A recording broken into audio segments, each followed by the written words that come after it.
so they know where to go. Rest of smile. One more time. Okay, Rabbi, you're on camera now. Okay, you're on candid camera. So here on the left side, one second, someone's trying to call me. Hello. Okay. Hi, how's it going? So we're walking now on the path which is called the path to Nachal Amud. On the left side here is the eastern tip edge of the Baal Shem forest. Somewhere behind these trees is the grave of Rabbi Yossi the Pekin, and the place where Rabbi Shimon Bar Yochai taught the Sifra Ditzniuta, which is a very deep section, 5 chapters, very, very deep of the Zohar. Besides Idra Ditzniuta, it's the first Idra. Sifra Ditzniuta, it's called the first. No, if you have Idra Rabbah and Idra Zuta, that's that. Right. Besides that, they also here places of the Zohar which were revealed. Those 2 Idras also here. The Idra Rabbah is there, on the way to Rabbi Tarfon. Ah, okay. Tomorrow we're going to get there. We'll go tomorrow, okay. By car, it's too far of a walk. Got it. And either do the first term? Idra Zuta, they don't necessarily know a place where it was revealed. Yes. Unless you've seen it written down. But what, there's any place that we think there might be? I'll check in the book. We'll check in the book that we have of the place. But so far, no known place of the Idra Zuta. But Sifra Ditzniuta, the book of the hidden, yes, it says that Rabbi Shimon Bar Yochai revealed it around the grave of Rabbi Yossi the Pekin. They sat around, and that's where he taught the Sifra Ditzniuta, which is 5 chapters. But it's a separate section. You have many things in the Zohar which are deep. You have that's before his death? Or? Sure, way before. The last thing Rabbi Shimon Bar Yochai gave over was Idra Zuta. Idra Zuta was given right before he passed away at the end of that was in the last parasha, in Hamidbar. Already, very end of the Chumash. And in Nassau is Idra Rabbah, where Rabbi Shimon continued to live after. And that's there. That's where we're going afterwards. Tomorrow. So earlier Zuta there and Sifra Ditzniuta here. Idra Zuta, we don't know where it is. Yeah. So the first gathering there. Yeah, Idra Rabbah. Right. Timing, I don't know when Sifra Ditzniuta was revealed. And right. But earlier, the first is there. Before his passing. Idra Rabbah is there. The final one when he said around. Idra Zuta, we don't know where it is. I don't know. But we don't know. But in between he revealed. The other things. There's Saba de Mishpatim. There's the Sifra Ditzniuta, which is here. Because in the last section, when they describe when he passed away, it was a house. He was in a house. The question is, where is that? People walking in the house, and then he asked Rabbi Abba. He only had Rabbi Lezer or Rabbi Abba. Right, the whole story there that we read. When do we read that? Some people read that on the night of Hoshana Rabbah. Oh, Hoshana Rabbah, okay. On the night of Shavuot, the custom is, by the Sfardim at least, to read the whole Idra Rabbah. It's very hard. It's a long work. It's 150 pages. Yes. Idra Rabbah. It's very long. People have the custom on Shavuot to do the Idra Rabbah. Because of the revelation of Rabbi Shimon, it corresponds to the giving of the Torah by Moshe Rabbeinu. Now, but here, this is also a preview. Now, we're going to get the graves to Rabbi Abba here in this area? And Rabbi Yitzhak. We're now going to do... Abba and Yitzhak. You're going to do me a favor. We're going to do a third one also that I've never been to. Rabbi Nechunya ben Hakana.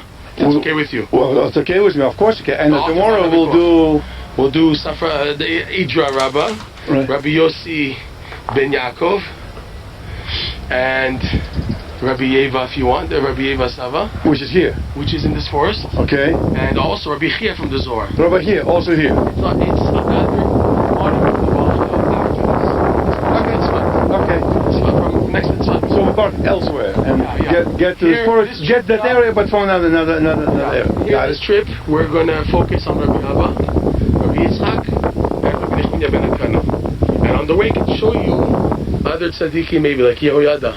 Yes. Father of Benayahu. Yes. Ben Yoyada, and his father Yehoyada was a Kohen in the time of King David. Okay. So that's a lot. So that's close to you. I can't believe we're doing it. I can't believe we're doing it either. Because I was asking for years, and I've been yearning. But I found there's 3 types of people I came across. Some people are just simple rabbis. Some people still say, I don't know, I'm not the Kabbalist, I don't know. No, okay, fine. But then some other people would say, very few people would know. Those people know, they actually didn't know. And then some people say, the rabbis and Zohar, the same rabbis in Talmud, the same rabbis. So when I start looking, I say, wait a minute, it can't be possible, because like by here, there's 2 rabbi here's in Talmud, in the classical here. Rabbi Chia of the Gemara, Rabbi here over there. So if you try to line up Rabbi here and a second Rabbi here with Rabbi here of Zohar, you have to come up with a 300 years difference. So how can somebody say that's the same one? So that's why it's not. When they say that, they say they don't really know. Yeah, no, but here there's Rabbi Chia of the Zohar. It's no. Rabbi Chaim Vital says clearly Rabbi Chia of the Zohar is buried here, and Rabbi Chia, the famous Rabbi Chia of his sons who davened when there was drought and everything from the Talmud, he's buried in Tveria. Now, another question is working along.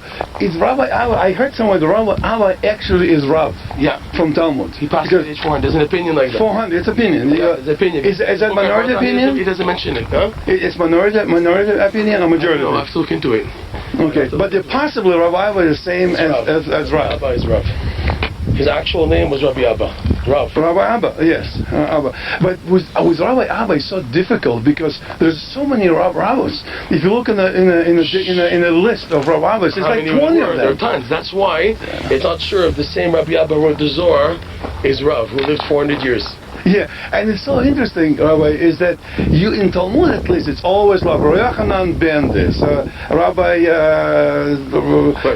such and ben this, and you call his father's name and his fatherly, but in Zohar they never say the father's name. They always, sometimes, but the 10 ones like me and disciples, that's it. Rabbi Yossi. Okay, why didn't you tell me Rabbi Yossi is ben Yitzchak? He's the one who's from the Idra, is Rabbi Yossi ben Yaakov. That's Rabbi Yossi. No, he's buried next to the Idra. He passed away at the revelation of the Idra. You know that. That's brought down. 3 of them. Chizkiah passed away. Rabbi Chizkiah. Yossi. Yitzchak also maybe. I'll tell you which ones in a second. You have the paper here? I have a paper. Hold on. You're recording all this? Yeah, I'm recording all this. I have a recorder, Sony recorder. It's like I said, it's a rough. Here's what my notes say. The ones that didn't make it after it was Rabbi Yossi Bar Yaakov, right, which we're going to go to. Rabbi Yesa, where he is, and Chizkiah Bar Rav. Those 3 out of the 10 didn't make it in the first. He's called Chizkiah Bar Rav, but I was thinking maybe he's the son of Rabbi Chia, but it's not. It's Chizkiah Bar Rav. Because Rabbi Chia in Tveria is buried next to his 2 sons, Chizkiah and I think Rabbi Yehuda. And you have here Rabbi Yehuda and Chizkiah. I just have Rabbi Yehuda. I'll look into it. The Ben Ish Chai might be that these are the ones buried in Tveria. It could be. Okay. And if that's the case, they're the sons of the Rabbi Chia from the Talmud. What's going on, Hashem? Yeah. Okay, so now look, we're going along the eastern part of the Baal Shem Tov forest. Yes. See, we're below. This is Nachal Amud, it's called. Yeah, so the way Chaim Vital describing this, and then we're gonna when we later we're in a hotel and we were just sitting and talking. If we have strength to do so. If we have to do so, yeah, we will look at all these notes and look about it. But if you read Chaim Vital, which is essentially relate to him by Arizal, right. He is describing when you go by the creek where the mill is doing this, and when they're milling grain, and then there's Arab village over here, and you make a left by the tree, you make a right by the stone. Right. We essentially following that path, kind of? Yes and no, because the Zionist government, after the State of Israel, they changed all the old routes. They added trees everywhere. The JNF, before the JNF already, they added trees everywhere. Mm-hmm. What was needed to find some of the tzaddikim was an old British map from the 1800s. For some crazy reason, nobody knows why, the British government decided to map out all of Israel. And they located, here's the grave of a sheikh from the Arabs, here's the grave of a rabbi, and this is the name the Arabs call the rabbi, the tzaddik and everything. So we have a British map, which is in the private hands of the antiquities, the government section of the antiquities. And this guy who put this book together, his name is Hertzberg, who wrote the book that I have, he had access to somebody who had access to this map from the British, and that's what he took the British map and then put underneath it, like layers of film, the modern day Israeli Google map. You can line up the modern... Approximately, that's what he did to research where we're going. So that's why we have places which are, number one, they stayed the same. The item is exactly as Rav Chaim Vital explains the actual item. If a tree is missing or something, These are minor details. They say the tree no longer exists or this doesn't exist. But in the majority, on the old maps, you have that still. Because by the 1800s, Israel wasn't so developed still. So things pretty much stayed the same from Rav Chaim Vital's time until the 1880s when they That's right. the map. But when, more or less things stayed the same. So when Chaim Vital is talking about, like, say, okay, fine, the tree is sitting there, that's understand. Maybe it's already no longer Also there. talks about a cotton factory. Cotton factory, Arab village. That's for these things here. The precision Rav Chaim Vital used is the pathway leading to where they grinded the flour. Yes. They made the fabric. So they don't exist today, but the pathways still do exist. Mm-hmm. Okay, so that's what's used. Why is it not? Oh, you said in the YouTube, and some people have it. Why wouldn't we recreate it? What we're doing now, why wouldn't it be already done?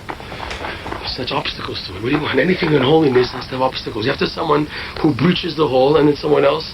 Over the years, how many graves? But if you're not interested, not so many how people are come interested like this? You need someone who has money to be interested. Someone who's willing to invest millions of dollars to build the website, the things, yeah. To make a air conditioning, to make achnasat orchim, to make benches, a base midrash on the kever, to make a mikveh next to the kever. Okay, yeah. Accessibility. But even without air conditioner, even without that's ultimately, of course, will be great. Yeah, but even this, somebody would the same walkers would do it, and at least video that. And say, okay, over here, 250 yards over here. So that's what my friend is trying to do. My friend Uriah Mosby, his website, kevertzadik. He's doing that. .com. He's trying to get people. There's a note here. Why is there a blue note? I guess it just shows this is the hiker's path to show you that you're on a specific path. Yeah, like blue, red, blue. Yeah. So we're on a blue path. You know, if you look for this, you know you're on the right side. Every kilometer, whatever, they put another one, or half a kilometer, every 500 meters or something. Got it. They put paint so you know you're on the right path. Got it. That's all. Oh, look, a little, what do you call it? A little animal crawling there. Where? Over there. Like the lizard? Lizard, yeah. He just jumped over. It's a good sign. It's a good sign? Someone says it's a superstition maybe, but they say it's a good sign to see a lizard. It brings parnasa. Amen. Wouldn't hurt. Yeah, but Hashem, if this gets spread more and more, look, many graves of tzaddikim are so fixed up now. 20 years ago, they were just not taken care of. You understand? Mm-hmm. The more people get interested, so the more people are wanting to explore this more. You have the merit to make now Rabbi Abba accessible, to make a stairway and steps. I was thinking driving here, Rabbi, on one hand, it's a Jewish thing. On one hand, on the other hand. On one hand, that's all true.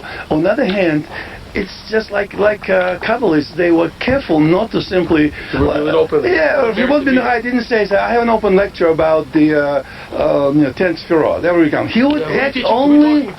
He purposely didn't, because he said people can take it wrong. So on the other hand, if something is done and everything's pointed, maybe it'll become such a tourist site that it'll lose holiness. Graves of tzaddikim are such a benefit. Even people who come with the wrong intentions, it's still good. It's so good to get the majority of people interested in graves of tzaddikim, because he says, Rav Nosson, that the main key to bring Mashiach now is more access and more prayers done by graves of tzaddikim. We're in such a bad situation. He says the only thing that can really help Am Yisrael right now, more than anything else, is going to daven by the graves of tzaddikim. That's why it's so important. And if it's made accessible, even though you have all types of cuckoos and people wrong intents will come, still, it's still a benefit. Yeah. I understand. But why did Shimon ben Yochai had the same thought? He goes to say, okay, he was restricted to who he reveals his knowledge. Kever today, who goes to Lag BaOmer Meron? All types of Jews, even non-Jews. Who goes to Uman? But by the time he was alive, he could use the same logic as you and I just saying, listen, it's an open lecture, open door, comes in. That's my secrets of the Torah, though. Learning secrets, you have to be. This is not. That's the difference. We're coming as an advice. It's like a medicine to help sick people who are spiritually far and they need help. So that. There's no thing else to be ready. It's almost like it's not like we're revealing the ingredients of prescription. We're just using prescription for its It's like going to the mikveh. You have the greatest Kabbalists to go to the mikveh, and you have the biggest nobodies to go to the mikveh also. Yeah. Going to the mikveh is a big purification for whether you're a nobody, whether you're somebody, a big shot. The mikveh is a major general advice. Yes. So graves of tzaddikim are general advice also that should be meant for everybody. That should be accessible. So the more accessible graves are, the it's a benefit. Yetzirah, because he knows the benefit, he makes it difficult. It's so hard now. If you would want to now build up Rabbi Abba, let's just say, you didn't have to now face with the government, and they're going to say, what are you doing, and ruining nature, and you're going to have to, all types of obstacles. Who says he's buried here? How do you know? What's your... Yeah, but nobody stops us. Like we're doing what we're doing now. Nobody stops us from going. We're going. Yeah, but you would think other people would want to do the same. What we're waiting to see now is an abandoned British Army base. That's our sign, but we have to start climbing. It's going to be on the left side. Okay. In other words, the end of this, we're trying to get now to the northeastern point of the bottom of the Baal Shem Tov forest. All this mountain. We're roughly in between Miron and Tzafat, a little bit closer to Tzafat. Yeah, but if it's more accurate, we're in a valley between the Baal Shem Tov forest and Miron. Miron is to our right. But there's and Tzafat is to the left and behind us. Yeah. And this is a valley. Tzafat is southwest. This is west, and that's south. So Tzafat is that way. That way, and Miron is that way. Is that way. And we're in between, the valley in between. We're heading southbound. We're in the forest of Baal Shem Tov. Where's Baal Shem Tov forest? We're headed to it. No, we're walking along the side. We're not going to be able to get to the Baal Shem Tov forest, which is... but it's over there. This top of this mountain is the Baal Shem Tov forest. And we're in the valley below. A valley called Nachal Amud, and it meets up with another Nachal called Nachal Sechvi. It's going to be like this. We're going to read, and there's going to be hopefully water there, a pond, so we can wash our face. Wow, we learned so much. Let's hope. Baruch Hashem. How about that? There's still because there was a lot of water this year. So let's hope that there's still water there. So we're going to see an abandoned army base. So when Ben Yochai died, and it says in the Zohar, the people of Miron came and tried to snatch him, to bury him there. Fire came and lifted up the grave. And then, of course, he was prevented. He is buried essentially in Miron. Yeah. In Miron. Right. So, if people want, I guess his disciples didn't object him to be buried. They just want to get some rights for him before he goes to be buried. They didn't know, or they didn't know what was supposed to be done. So that's when the fire came and lifted up the body on its own. Yes, so and on the bed, they put him in the bed and lifted him up and all that. Yeah. And then the fire came, and ultimately he was buried in Miron. But we're going to the place where he died. I keep repeating this. Shimon very high. The first Eid right behind us. That's tomorrow. That's where he passed away. Where he revealed the Jazuta, which we don't know where it is. We don't know exactly where's the place that he passed away. We don't know. We know where the cave that he studied for 12 years in Peking. We know where that is. Right. We're going there? Huh? We're going to go there. You want to go there? Yeah. There's a lot to do. Listen, there's a lot to do. We have to see. For me, this is priority. To get to Rabbi Abba, Rabbi Yitzchak, Rabbi Nachman ben Kana. Yes. Because I've never been there. After that, and then after places, I'll take you wherever you want to go. And then after we sit, in the evening we sit, we'll kind of... Again, if we have strength. Yeah. What's going to be? So this was like this basically all the time, for centuries. Yeah. I mean... Thousands of years. Again, the JNF, they added trees everywhere. Everywhere. They hired Jews just to plant trees. Sprouts of these nice, beautiful, what are they called? Pine trees? This is new trees. There's a 90% chance that from 1948 these are all new trees. But 2,000 years ago, how did it look? They could have been different trees.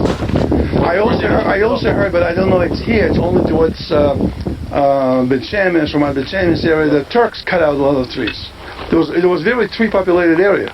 Turks cut it out for lumber. They used it. They used it. Right. So maybe, but I wonder, this area they wouldn't cut for wood because they're very difficult to get to. Right. If you cut the trees, they cut them in a valley by Tel Aviv. People maybe. here, we travel with donkeys. Donkeys can go anywhere. You know, on the top of this mountain there's a quarry. Rav Shimon ben Benasya, Rav Chaim Vital says, he's buried in the middle of a stone quarry where they would cut out stones for building. He's buried in the middle. There's two opinions where he is. There's two opinions of Shimon ben Menasya, and they're both his stone quarries. Unbelievable.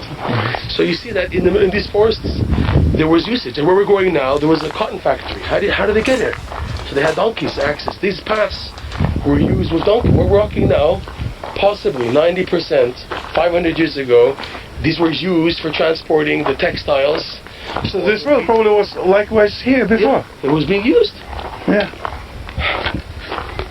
Amazing. Cracks like that are amazing. But these stones look ancient. These stones look like they haven't moved. Yes. Again, you have things today that are exactly as Rav Chaim Vital describes it.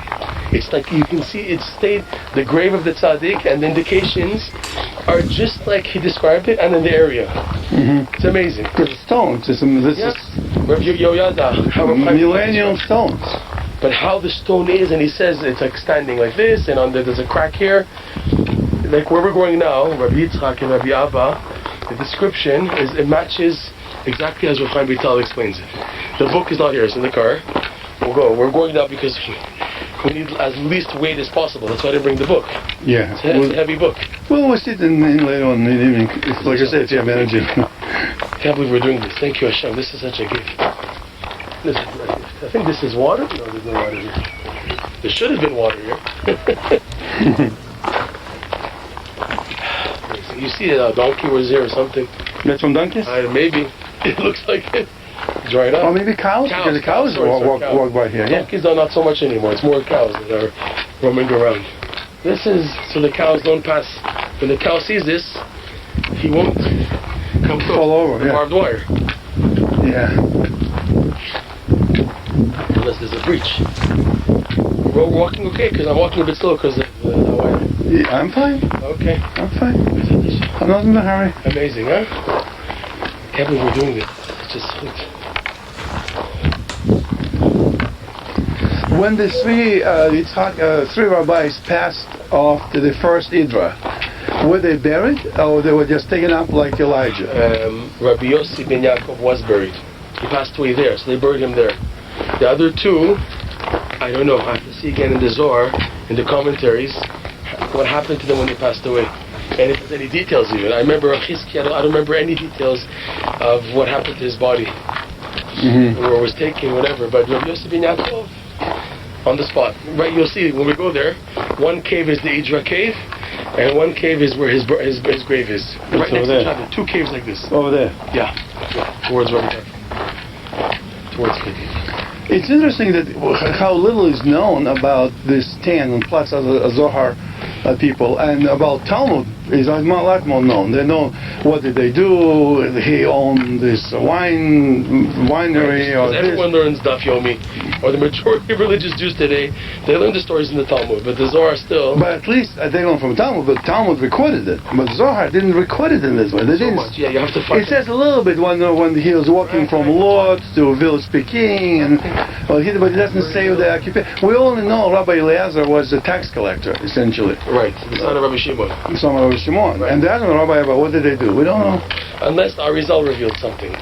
Many times Arizal, who saw point blank clearly exactly what is what, so it could be that Rabbi Yitzhak Luria, the Arizal, he gave us more information on Tzaddikim from the Zohar, who they actually were, and who they are in the Talmud, so we know who we have. But also, I think the group of rabbis in Mishnah and Gemara is just a lot bigger crowd. A lot. Rabbi Shimon Bar Yochai is also one of the rabbis in the Mishnah. Oh, Mishnah, yeah, right. He's a disciple of Rabbi Akiva. Right. So, but once he chipped away from that crowd, so to speak, it became a more separate group. They're sitting here. They didn't. Zohar was a chavraya. By the way, Shimon ben Yochai, he was. How did it happen? He was, of course, the five rabbis: Rabbi Meir, Rabbi Huda, and Rabbi Shimon bar Yochai, the disciples of Rabbi Akiva. Right. This is the Talmudists at that point. Yeah. When Rabbi Akiva was imprisoned, is this Rabbi Shimon bar Yochai, Rabbi Yehuda, and Yossi thing? We talked about Romans. That's what Rabbi Shimon bar Yochai made negative comment about Romans, and he had to run away. Right. And after that, the whole Zohar starts essentially from here on away. But prior to his run away, that's where he was participating with other Talmudists in discussions. In other words, his greatness started when he hid in the cave for 12 years. Right. He went in hiding. How old was he by then? You know, he was young. When he came out, he wasn't, when he went into hiding, it's 12 years before anything we know. So when he was a student of Rabbi Akiva, he was still young. Yeah. And so whole discussion. He came to Rabbi Akiva in the gym. And he said, "Teach me Torah." Or he came to teach me Torah. I'll report you to my father Yochai. You know that story? You remember something like that? No. And he said his father Yochai he worked with the police or something. So he had connections. Rabbi Shimon. There's a whole story in the Gemara that he told Rabbi Akiva, "I want you to teach me Torah, else I'll report you to my father Yochai." Yochai is buried in a village next to Meron called Gush Chalav. Gush Chalav. It's a Druzi, Christian Arab village. Not Muslim, not so much Muslim. It's more Christian Arab. That's Yochai. Yeah, so in Talmud, Shimon ben Yochai is basically referred to as Rabbi Shimon. Stam. Rabbi Shimon Stam is Rabbi Shimon bar Yochai. Rabbi Shimon. Right. But why Talmud sometimes explicitly says Shimon bar Yochai, and in most cases, yeah. Well, if you notice in the Mishnah, we don't see Rabbi Shimon bar Yochai. No, Rabbi Shimon, but in Talmud, in Gemara, yeah. When they're quoting, Gemara's later on. Gemara's Amoraim. Right. When they're quoting Rabbi Shimon bar Yochai, they say clearly Rabbi Shimon bar Yochai. But in the Mishnah, it's assumed that Rabbi Shimon Stam is Rabbi Shimon bar Yochai. There's no need to say explicitly Rabbi Shimon bar Yochai. Yes. Wow. So what's your story behind your yearning to come to the graves of the Ija Rabbah Tzaddikim? I really don't know. I just amazing. I didn't grow up religious. I understand. And in Russia. Here, there's something that's. And I gradually, my wife and I started to become more knowledgeable, somewhat in Torah. I started to learn Talmud, and how did it come from? I learned that in the old days, like even 200 years ago, right. It was very common for people to study. They studied Torah, they studied Mishnah, they studied Gemara, and they studied Kabbalah. And Kabbalah was limited, of course, to a certain age. Right. Obviously, it's a complicated topic, but it was not. And now I find it like a lot of rabbis would say, "Oh, Kabbalah, no, I stay away from that." Almost like. It's like it's dangerous. Like it's dangerous. I can say they can say that, but not with a way that it's Kabbalah. Right. It's almost. I don't want to say derogatory, but almost kind of. I don't know. So I wanted to know, so I read it, and it appeals to me. I feel what it says. It's amazing, huh? Just like how it's cut. It's like. Was it always like this, or was it carved? You wonder. Yeah. How much the time? How much 2,000 years? Historians and archaeologists, you can't trust them that they're telling the truth. They assume they know the real truth. Yes. I can't trust these guys. The last people I trust are the archaeologists and historians, because you don't know what they're adding, what they're taking. You don't know what they're saying, how accurate. What, there's a pipe here? I don't believe it. It's interesting. Somebody actually developed this road. They put a pipe. It's a runoff or rain pipe or something. Look at that. We have to make sure we keep our eyes open. Here's a pipe. For the British, what's it called? The British Army base abandoned. It was here. No, we have to keep our eyes on when we get to it. Uh-huh. Look at this pipe. Look at that. I don't believe it. I wonder how old is this? Is this? It can't be that old. No, exactly. It's iron. What is it for? What water is there here? Unless the water from Nachal Amud is going underneath, and they made it that it goes in the pipe and not on top, so people can walk. Like they drained. This used to be a river, where they drained the river and let the water go through this pipe instead. Rain, it collects somewhere. Maybe it overflows. So it could be from up there somewhere. The water, instead of going here, it collects into the pipe. I don't know. Here's another stone. Look at that. Another rock cut out on the right side coming up. Yeah. Amazing. We're walking on very holy pathways. Who knows what tzaddikim, like in the Zohar, we're walking these pathways and talking Torah.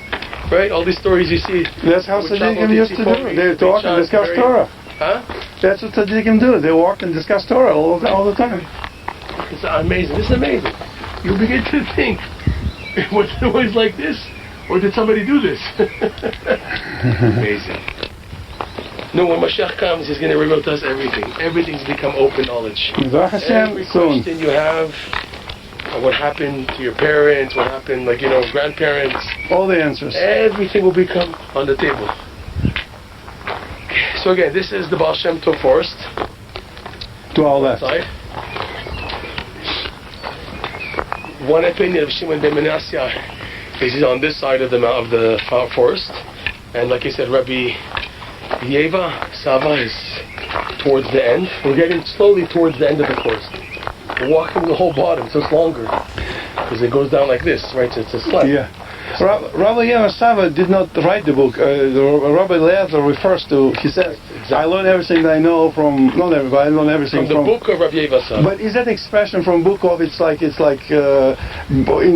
from his theory. Sometimes expression from a book of doesn't mean literally the book. It Sometimes, maybe. I saw that somewhere in the commentary. But in either way, there's no such a book left. Or it's hidden. Many books are hidden. Rabbi Nachman talks about why tzaddikim purposely burn their books or hide their books. He talks about this concept. But tzaddikim, in order to destroy heresy from the world, they have to make a balance. They have to make a sacrifice. So they're willing to burn their books, holy books, in order that it should not be accessible also the heretical teachings from the philosophers. Mm-hmm. So there's a balance. No holy books, but at the same time, no heretical teachings, which if they were revealed would make it much harder for Jewish people to serve Hashem and to believe in simple faith. Mm-hmm. Mm-hmm. So look at this. There's another thing on the left here, another path. I wonder if this is the Nachal. Uh-huh. We're not on the lowest point anymore. Yeah, now we're going up slightly, and this is a nice that one. goes further down.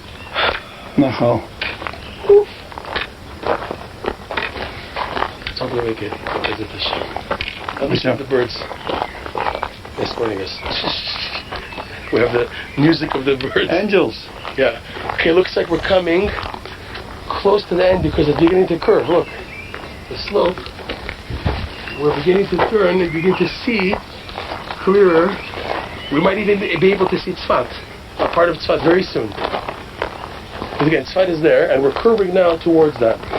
But we're between Tzfat and Meron. I doubt we can see anything. Unless we see the top part of Tzfat, maybe the high part. Let's see what we can see. When Shimon Bar Yochai lived, did he live in Tzfat or not Meron? And if so, why did he bury in Meron? He lived, yeah. It's a good question. I know he was part of the Sanhedrin in Tveria. He helped clean the city of Tveria. That's what we sing in the song. He was able to cleanse for Kohanim to walk. He was able to indicate where there are graves and not graves in Tveria, so that we Kohanim knew where to go. Mm-hmm. And they were very happy that he did that. So we have reports that he was in Tveria and other places, and he learned Torah. He hid himself in Pekin. Now, where he actually lived, Pekin is that way, right? Pardon? Pekin is behind us. Pekin is on the other end of the Meron Mountains. Shimon Bar Yochai. Further there. Here, there's many mountains called Meron Mountains, and they're very high. They go down like this. Rabbi Shimon Bar Yochai, Meron, is on the west side of the beginning of the Meron Mountains. On the east side. West. East. So you're right, east. You're right. And on the western side, that's where Pekin is. Facing that is a village called Pekin. If we have time, we'll go there. I'll show you. Is Cappadocia here? Cappadocia, it's not Turkish, Cappadocia. What is that? It's mentioned in Zohar also. How do you spell it? I don't know. Cappadocia. It's all, Kaputkia. Kaputkia. Yeah. Kaputkia is what? Kaputkia, I think, is Chutz La'aretz. It's not part of Eretz Yisrael. Because there's a talks when they walk from Kaputkia to Lod. Right. So where's Kaputkia? It's been a while. I don't remember that. I think there's also some opposing something. It's way out there in Asia Minor, and some say no, it's just a different name for a town near Lod, somewhere near Jerusalem, Tel Aviv. I have to look into it. I have to see if next time I see Kaputkia, what they mention. In English, they translate it in the English translation of the Torah. They translate it to Cappadocia, and there is a town Cappadocia in Turkey, Asia Minor. But if it's translated as Kaputkia, that's not exactly Turkish word. Right. Okay, so we're on the right path. Here's the hiker's march, and look at this. It's paved, unbelievable. They paved a little bit of it. Road. we don't have to go there. That's not. I mean, hikers probably do go there, but that's not for us. We're interested in. There is something in the water, like I said. It's interesting to know. Maybe the mayor of Safat knows what this pipe What is. this pipe is. Like municipality knows Yeah, what this they pipe know is. what this pipe is. Interesting, huh? Interesting. But paved road, all of a sudden there's paved road, just for a little bit. Maybe there was a breach. Again, it looks like the water was dried up. It looks like maybe it's like a bridge, huh? Maybe there was a creek underneath, like you said. Yeah. Okay, but we're on the right path. Amazing. I can't believe we're doing this. This is amazing. So Simon Ben Hai spent time in Tiberia, he said, right? He also spent time in Tiberia. Other places also. There were many places that Torah was taught. And you see that he was in various places. Tzipori, Beit Sha'arim. And where's Tzipori? Tzipori is close to where you were today, Carmiel. Close Carmiel. Yeah, I drove that way, yeah. That's Tzipori there. Not far from Nazareth. Nazareth, Carmiel, Tzipori, Beit Sha'arim, they're in the same area, probably more or less. Mm-hmm. So one day, when the Kabbalists walked around here, they were pretty much safe here, right? Because Romans didn't quite get that far, right? Although he's still in the cave, so he still was worried to be found. But once he came out of the cave, what happened? Because the Romans by then left. Came out of the cave, and by that time, what happened? Could be that it was in between decrees that one Roman emperor died and the new one wasn't yet chosen. I think got a little bit better. Yeah, it could be. There were various Roman emperors in that period, you know. Mm-hmm. It's a span of like 200 years. Until the destruction of the Second Temple and until the Jews finally were totally exiled, you know. It's all in stages in the history books. Yes. So it's not like one emperor continuing the job. Doing the whole job. On top of the mountain we see this electric wire. Which is good, that's a good sign. And that's coming... That tells me where we are. It delivers power to Rav to Saba is on the left of the power wires on top. So we're very close to the end now. So it's beginning to go down. I think. This wire delivering to Tzafat? No, it's fine, it's still there. So there's power going to Tzafat? Oh. Yeah, we're going now. We're all along north of Tzfat. This whole mountain, Baal Shem Tov, is north of Tzfat, northwest of Tzfat. Towards Meron, yeah. Here's Tzfat, and the Baal Shem Tov forest is touching it. It's like a bit in front of it, but towards the end of it. The northern part of Tzfat is facing the bottom part of our Baal Shem Tov. Mm-hmm. But that's my indicator. That's good. That I see the electric wires. That shows that Rav Yeva Sava is over here, and we're towards the end now. We're getting towards the end of the Baal Shem Tov mountain here, the forest on top of this mountain. Mm-hmm. This hill. So we're getting there.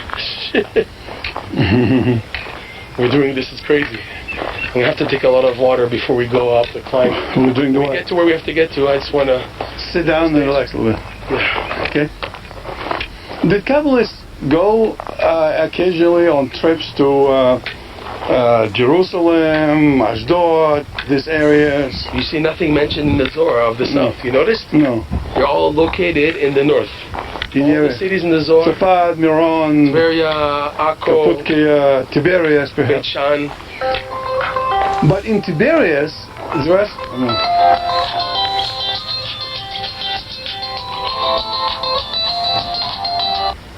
Алло? Женя? Да?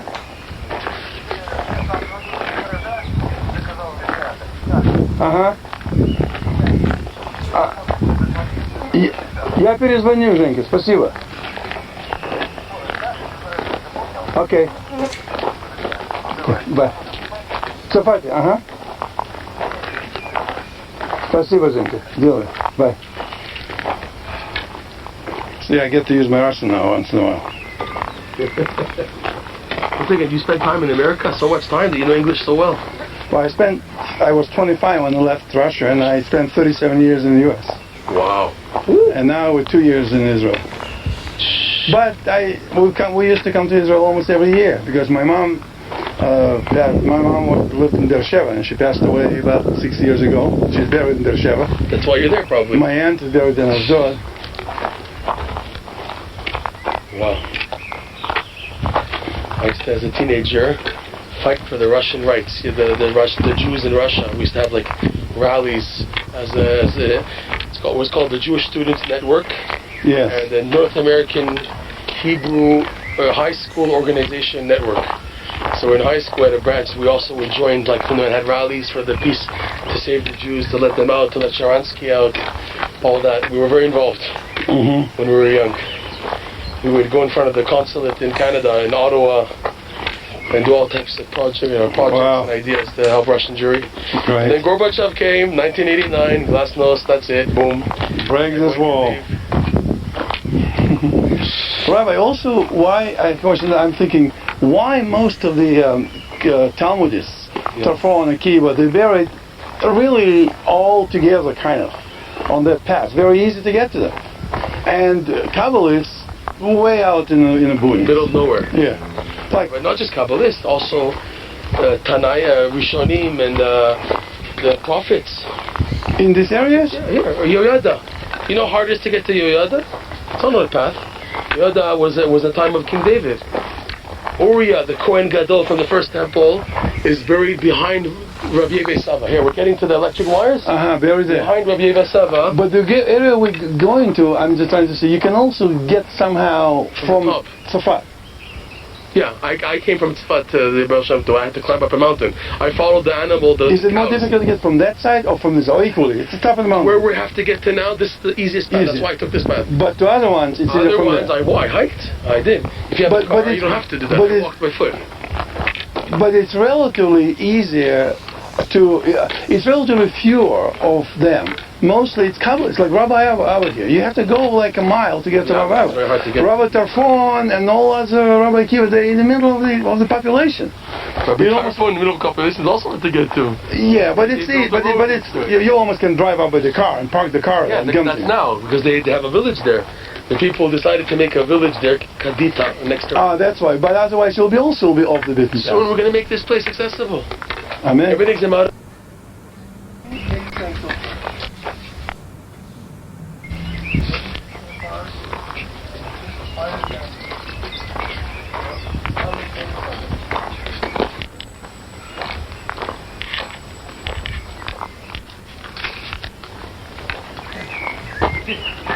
Another hiker. Look at that. Wow. That's asking where he's coming from. What was his purpose?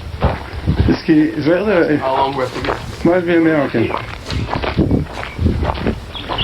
אנחנו מאוד קרובים לנחל סחבי. You don't mind if I'm videoing?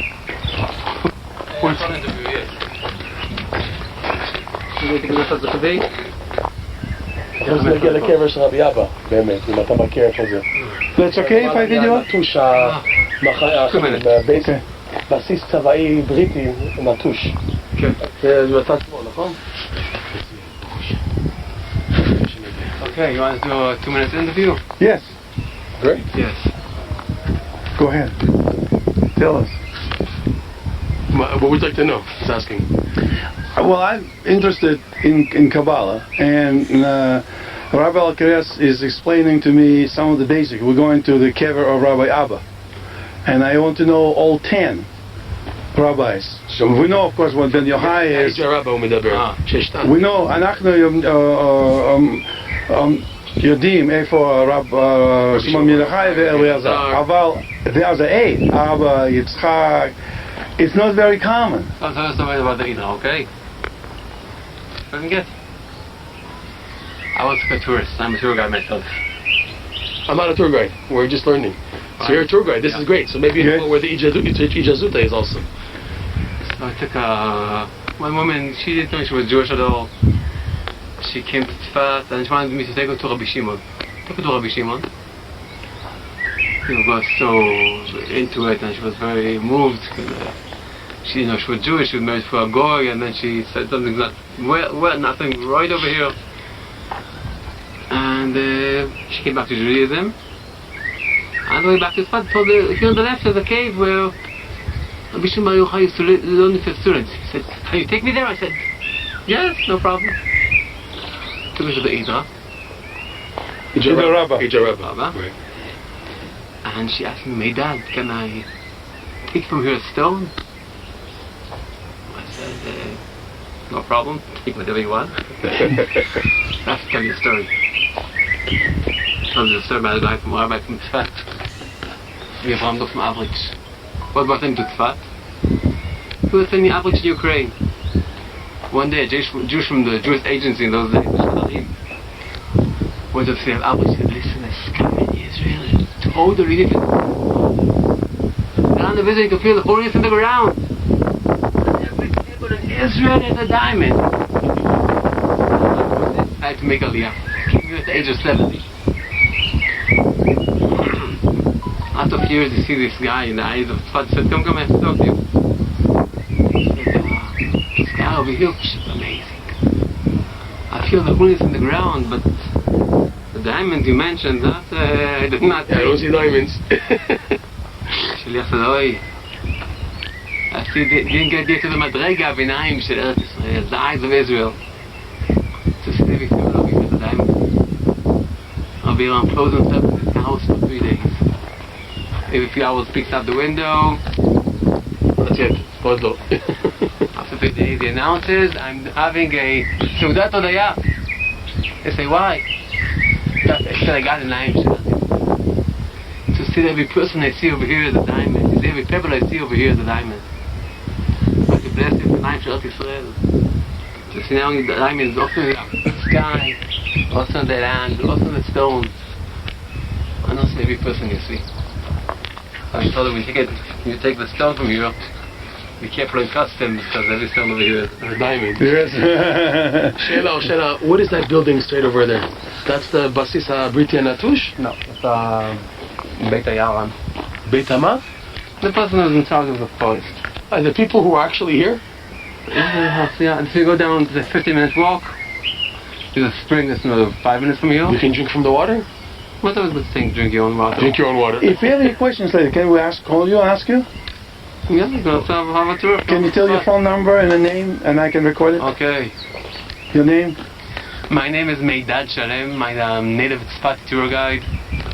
My telephone is 052 052 52 52 32 32 666. 666. My email is MEDAD MEDAD number 4 strudel at gmail.com. gmail.com. Like everybody else. We can talk. Okay. Thank you very much. Will he Okay. give us a hard time, that guy? No. Chazak u'baruch. Chazak Go u'baruch. down. You can get to the water, then you go upstream. But if you can, it's fastest to get to the. So we're getting to the בסיס הצבאי. אנחנו עולים למעלה מהבסיס הצבאי, יש רבי אבא ורבי יצחק. וממול יש רבי נחוניה בן הקנה, בהר מתחת של Nichon הקבר שלי. Bekana is next to the ברכות סחבי. That's where we want to get to ברכות סחבי and נחל עמוד. Okay, Right? so go straight. Right? You can go on the trail that goes left. Right. And then it's a blue trail, there's a pitzul next to the Tachanat Sheva over there. Make a left, go down that Shvi. Right. And the water, continue with the current. And we You can can get see the from ברכות למטה הקבר של נחוניה בן You הקנה. can see Berchot Sechvi, just above Berchot Sechvi to the left, there's a small cave over there, that's Kever Birchan Ben Akana. I will also write that from a 10 people of Zohar, the main 10 ones, only 7 we know, right? Grace. לא ידוע הקבר של חזקיה. I don't know which one is יסע. Okay. Sure, take care. We'll go look for more diamonds. Amen. Toda Rabba. Amazing story, huh? Mhm. He's buried in Tzfat, the Avram Dov of Overich. Overich is northern Ukraine. I did ask him what was he doing here, this guy. It's a good question. We forgot to ask him. We got a lot of their stories from out of it. Okay. But it's interesting with the fact that he also didn't know about the other 10. That means it's not that common. You see? Right. Here you go. Here's what you said. That's always good to ask because it's a statistics. The more and more do, we get See, Zohar, people, unknown. unknown. But at least we know some. Yeah. And Rabbi Abba is amazing because if we're saying this is actually a Rav who died at 400 years old, Yeah. who would believe? And Rav came from Babylonia. And it says in Talmud that he actually did travel, and in the end of his life, he has some business work in Tiberia area somewhere. Well, that business work could be actually working with Shimon Bar Yochai. Doesn't it look like it's about to fall on us? And imagine like this for thousands of years. Look, like it's glued to it. Unbelievable. Well, that tree is relatively new, so that probably, if it was gone, that it might as it grew, it might have moved the rock up a little bit. Unbelievable.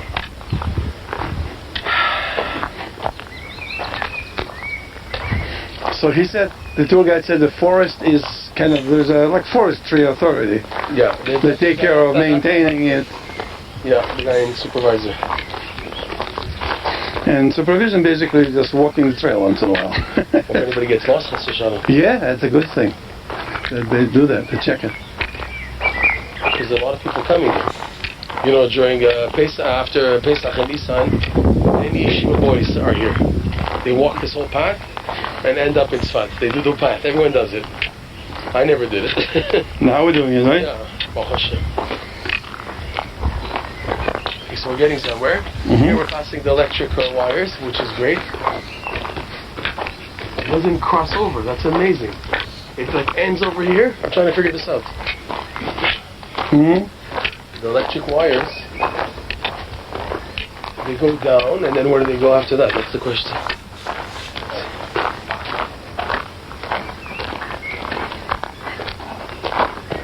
Amazing.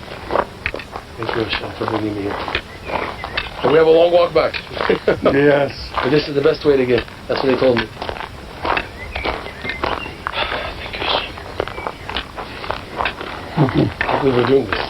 It's absolutely amazing. Yeah, see, they must have walked in this tree. It's probably what cut the handle. They probably, that's what that guy probably does, to make it that no blockage for this path. Yeah, periodically trim it. Yeah, they trimmed it, yeah. Look, you can see how much they trimmed. Look.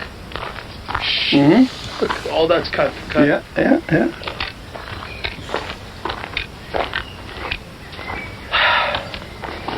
How's the memory on the recorder? Still good. My batteries are getting low, but I'm gonna, once I see it shuts off, I'll replace the battery. I have extra set. Okay, see, we're coming to the edge of the cliff. Where we're gonna have to walk up, I still don't know yet. In other words, how far up we're gonna have to walk up. Look at that, that's scary. Look at that drop. That's really dangerous, you know. That's a big drop. It's for good mountain climbers.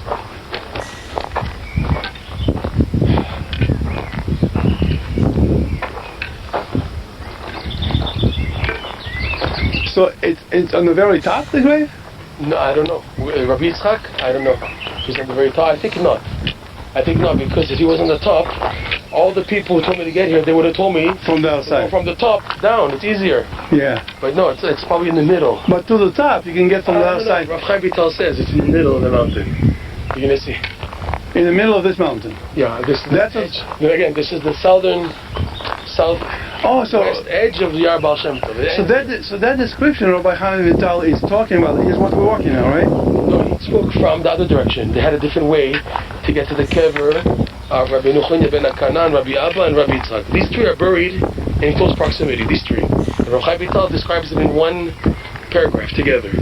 But he describes them from coming from the north, opposite to where we're coming. The factory for the cotton and for the wheat. You see, he said there's an old. What he said? There's an old mill, water mill. That was the water mill used for grinding, for whatever it was, flour. Flour, probably. Yeah, and also to make. But then flour. Do they have flour? Do they have a wheat fields here? They brought here wheat to grind properly because they used the natural stream to push the mill. Ah, okay. So otherwise, instead of manual, they had the water pushing the mill. So it was worse to get on donkey and bring it up than bring the water down. Yeah. In Rav Chaim Vital's time, they didn't have pumps those days. They would come from where today electric pumps. There's what's called the industrial zone of Tzfat. It's below Tzfat. It's west of Tzfat, and below there, that's where the river, I guess, used to be or still is. This Nachal Amud. Okay, and that's where they had the mill, which we're going to get hit to soon. But the way they came was from there, from western Tzfat. They go from Tzfat down all the way with the donkeys, whatever. Our direction between those two mountains, we're basically moving south. We're going southbound. Southbound. We're right. still southbound. We're going south. Okay, take a look closely. Wow. We're reaching the end of the Baal Shem Tov forest, which is on top of this mountain. Mm-hmm.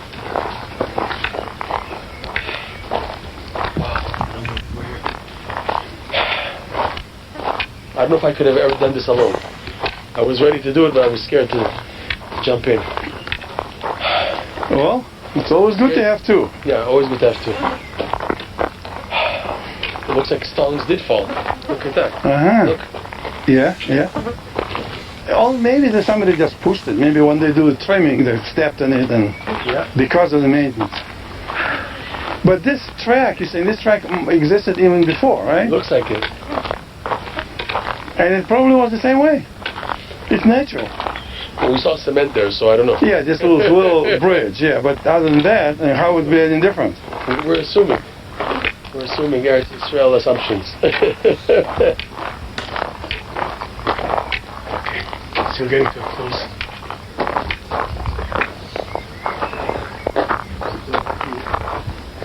What? It's gonna pop up very soon.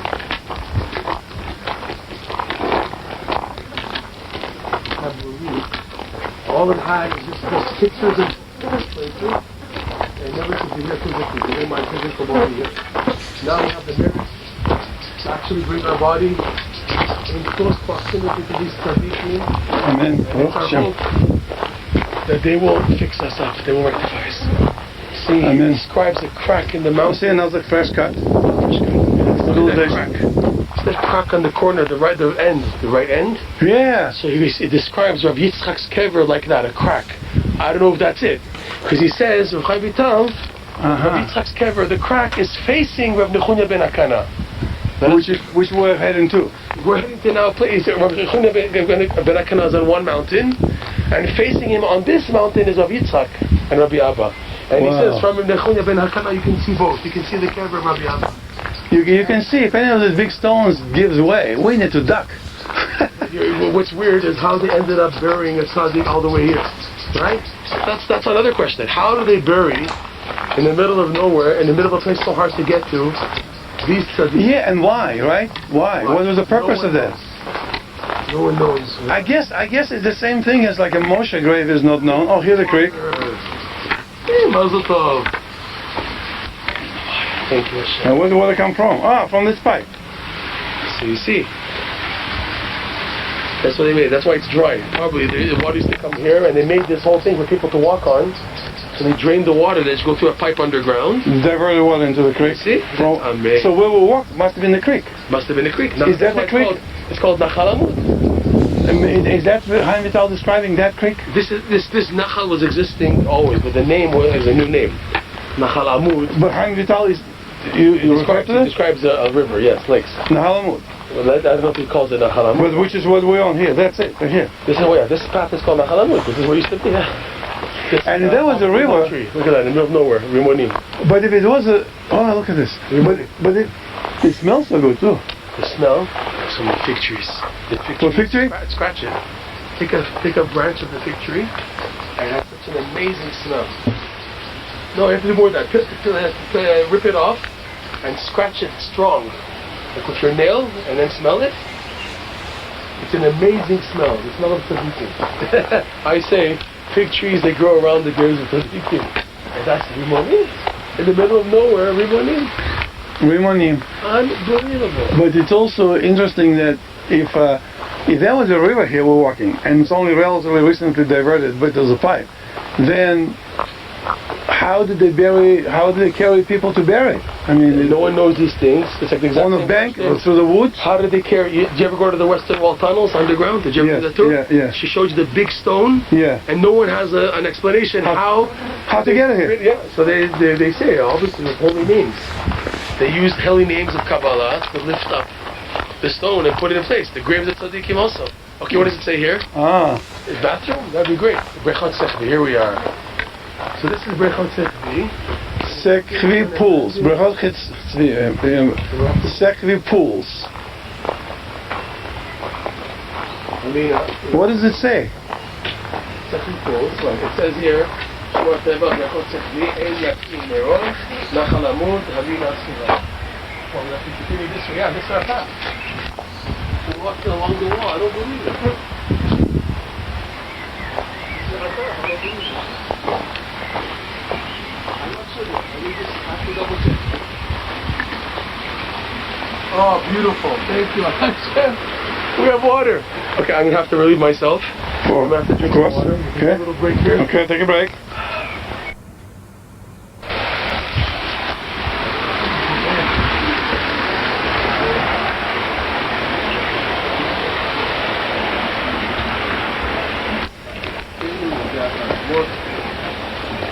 See, this is the hiker's path.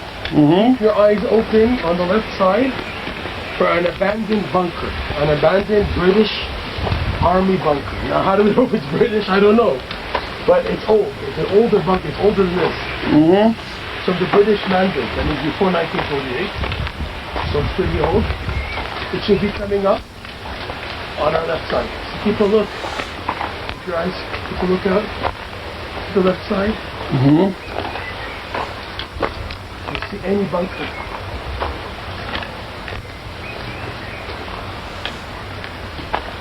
Amazing. Thank you, Hashem.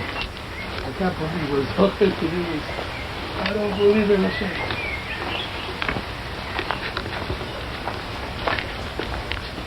We're on the hiker's path, we're okay.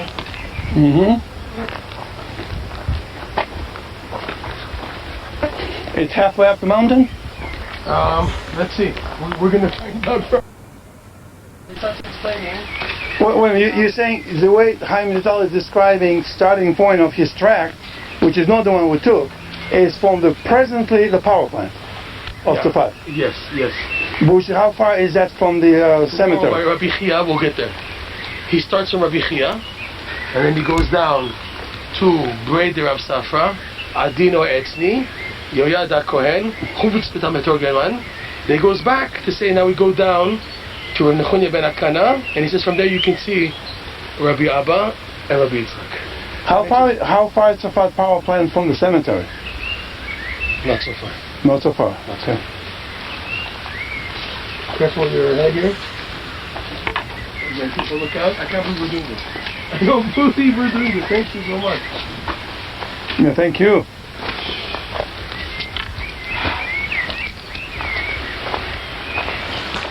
If I get this done, that's it. It's in my pocket. The rest of my life. Keep your eyes open.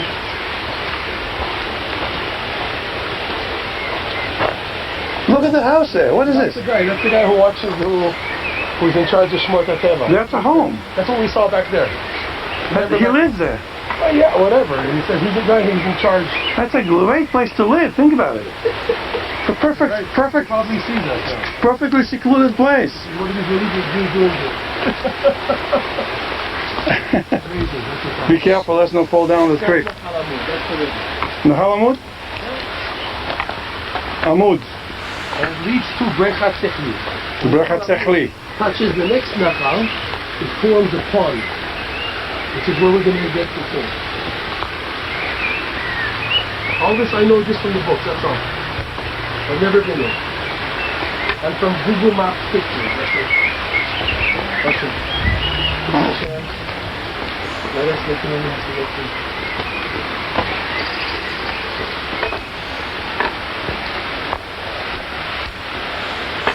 People who come hiking here, just regular hikers, they're usually who live in Safat or from other places in Israel, All international? over the world they come here.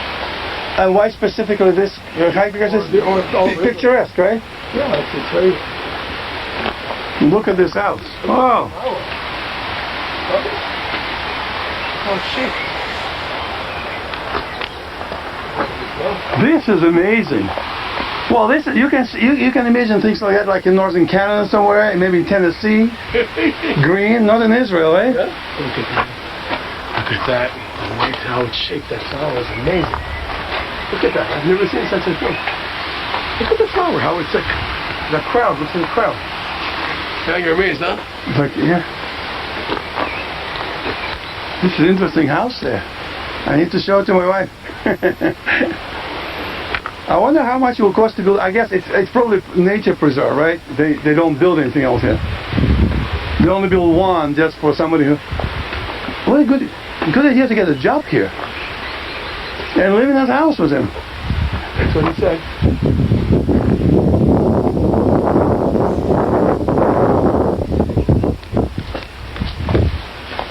I'll ask him.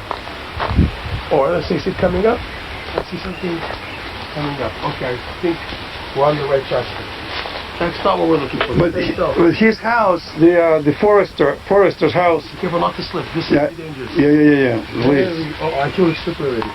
Please Be careful. And also, be careful. Please, Hashem, help me not to slip. Hold on with your left to the bushes.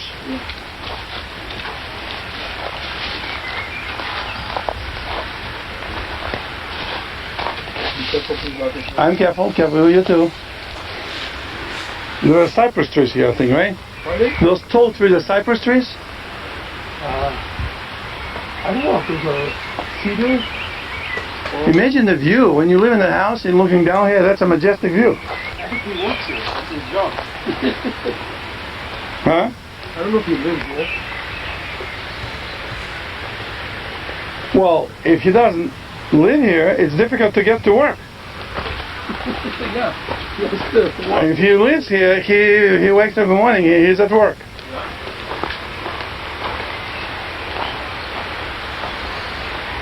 It's like a castle. Yeah. It's pretty updated. There's a police station up there, you know? On this mountain on top, there's a police station. Okay. You can see it from the side. You can keep your eyes open.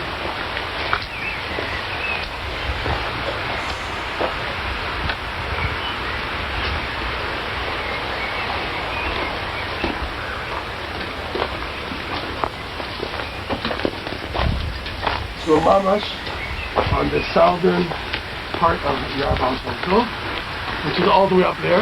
Mm-hmm.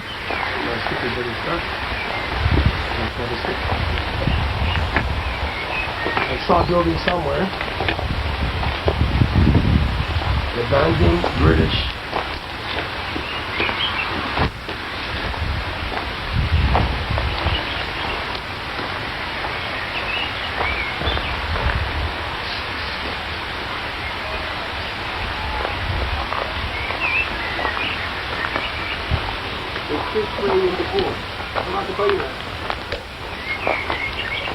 Good for them.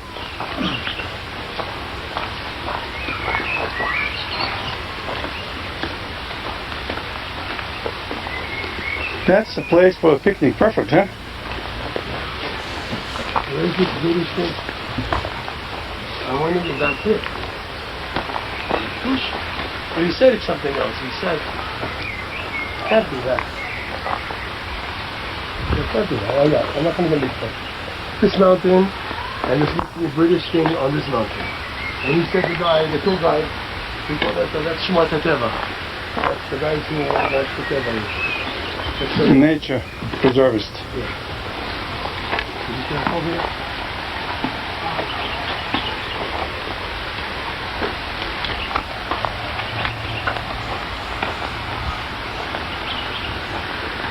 You okay? Your knees are okay? I'm okay. Baruch Hashem. That's a nice insect. Whew.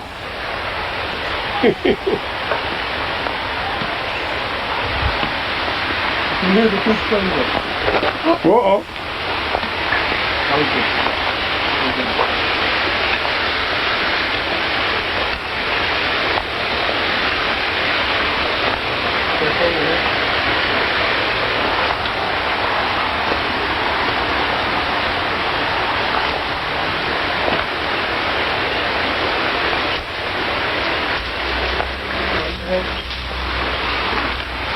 I just walk on stick? No, I didn't.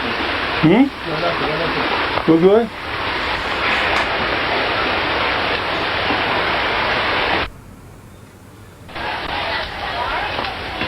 And here we come. There's a group of tourists, the kids. It's something just modest.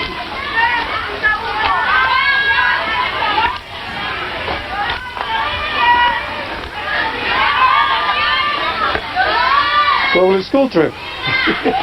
Raise armies.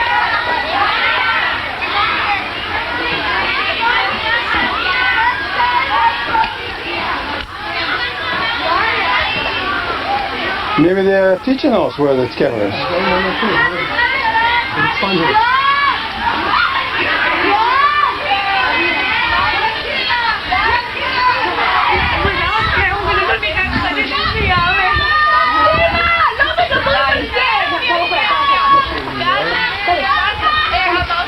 Banana, Ruby.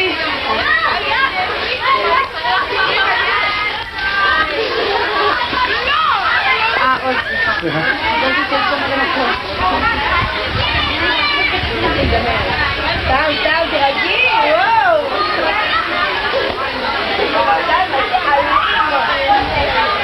רבקדי בזמן. רבקדי. Oh, there's signs. Where? Yeah. To the left. Should we check? I don't know what they got, huh? That's so fun. Okay.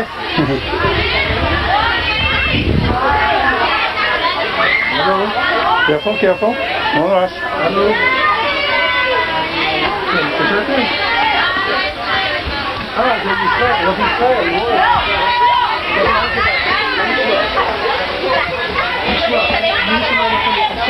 אני דיברתי כשאומר, במצב. אני נמצא במקום שיש פיצול, בריכת סחבי, אליקים חניון נחל עמוד, בכביש 89. אני מנסה להגיע לבסיס נטוש הבריטי, אני עדיין יש לי דרך, נכון? אני הגעתי כמו שאמרת לי. מרבי קרוס.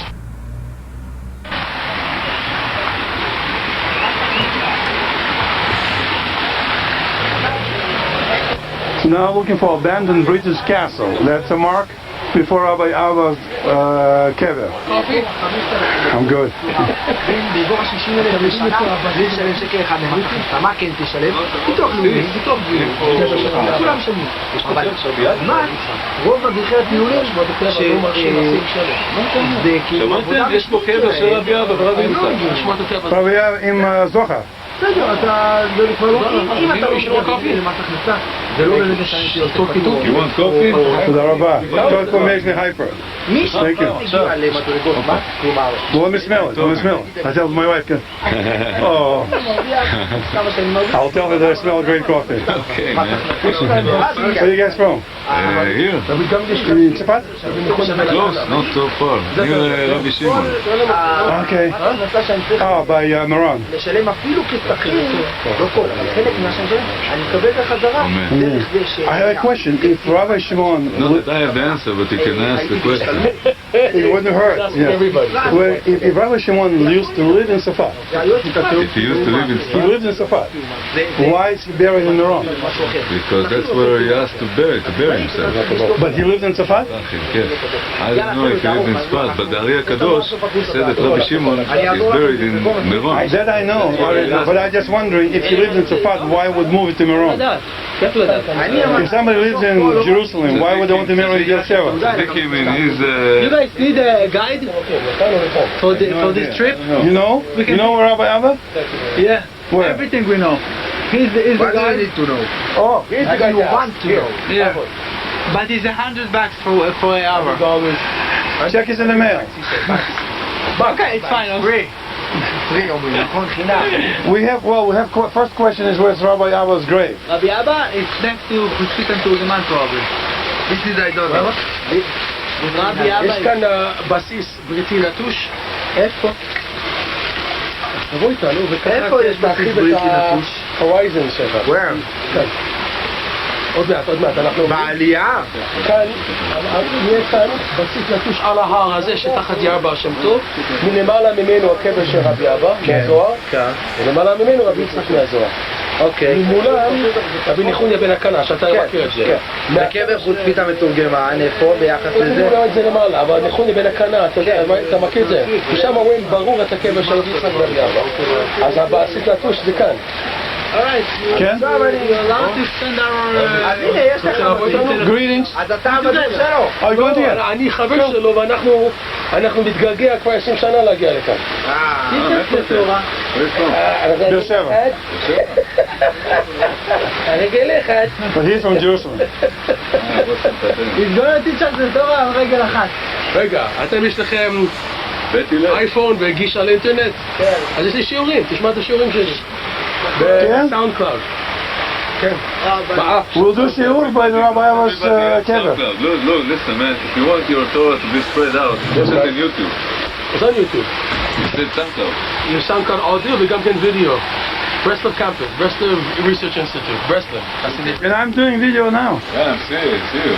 So you'll be in there. I know this. יאללה חבר'ה, קדימה. מה רבו מסך השם? If you want someone to talk, that's the guy. His name is Dan. You can call from now. Until we get to Rabbi Ava's kever. If you want Let's find Rabbi Ava's kever. That's our first objective. Dan, you want to say something, Dan? No, man. Okay. Surprise about that. Okay, let's go, gentlemen.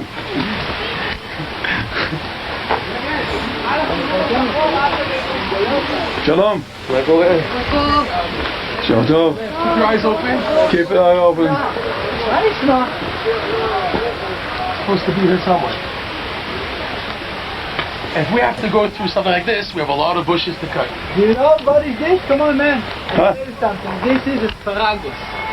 Asparagus. Do you know what is asparagus? Yes. That's asparagus. You can eat it. Yeah. But if you want to eat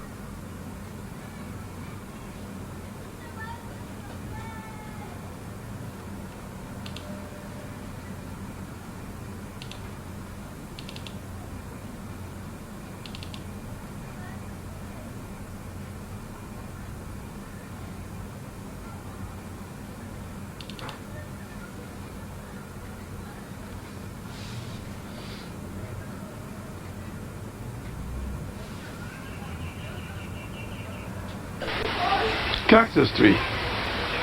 Wow. It's like jungle. Don't touch this cactus tree. Coming. We just passed Alexander Flour Mill. Ancient one. I just took pictures of that. And then Rav Ava's kever grave should be pretty soon. Oh, yeah. It's bitter. Maya tree. Kever tree. Yeah. Why is it bitter? Unripe. Hopefully a new tree will grow from there. Amen.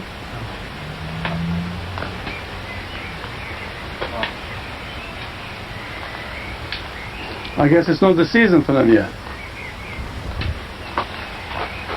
A big carrot tree.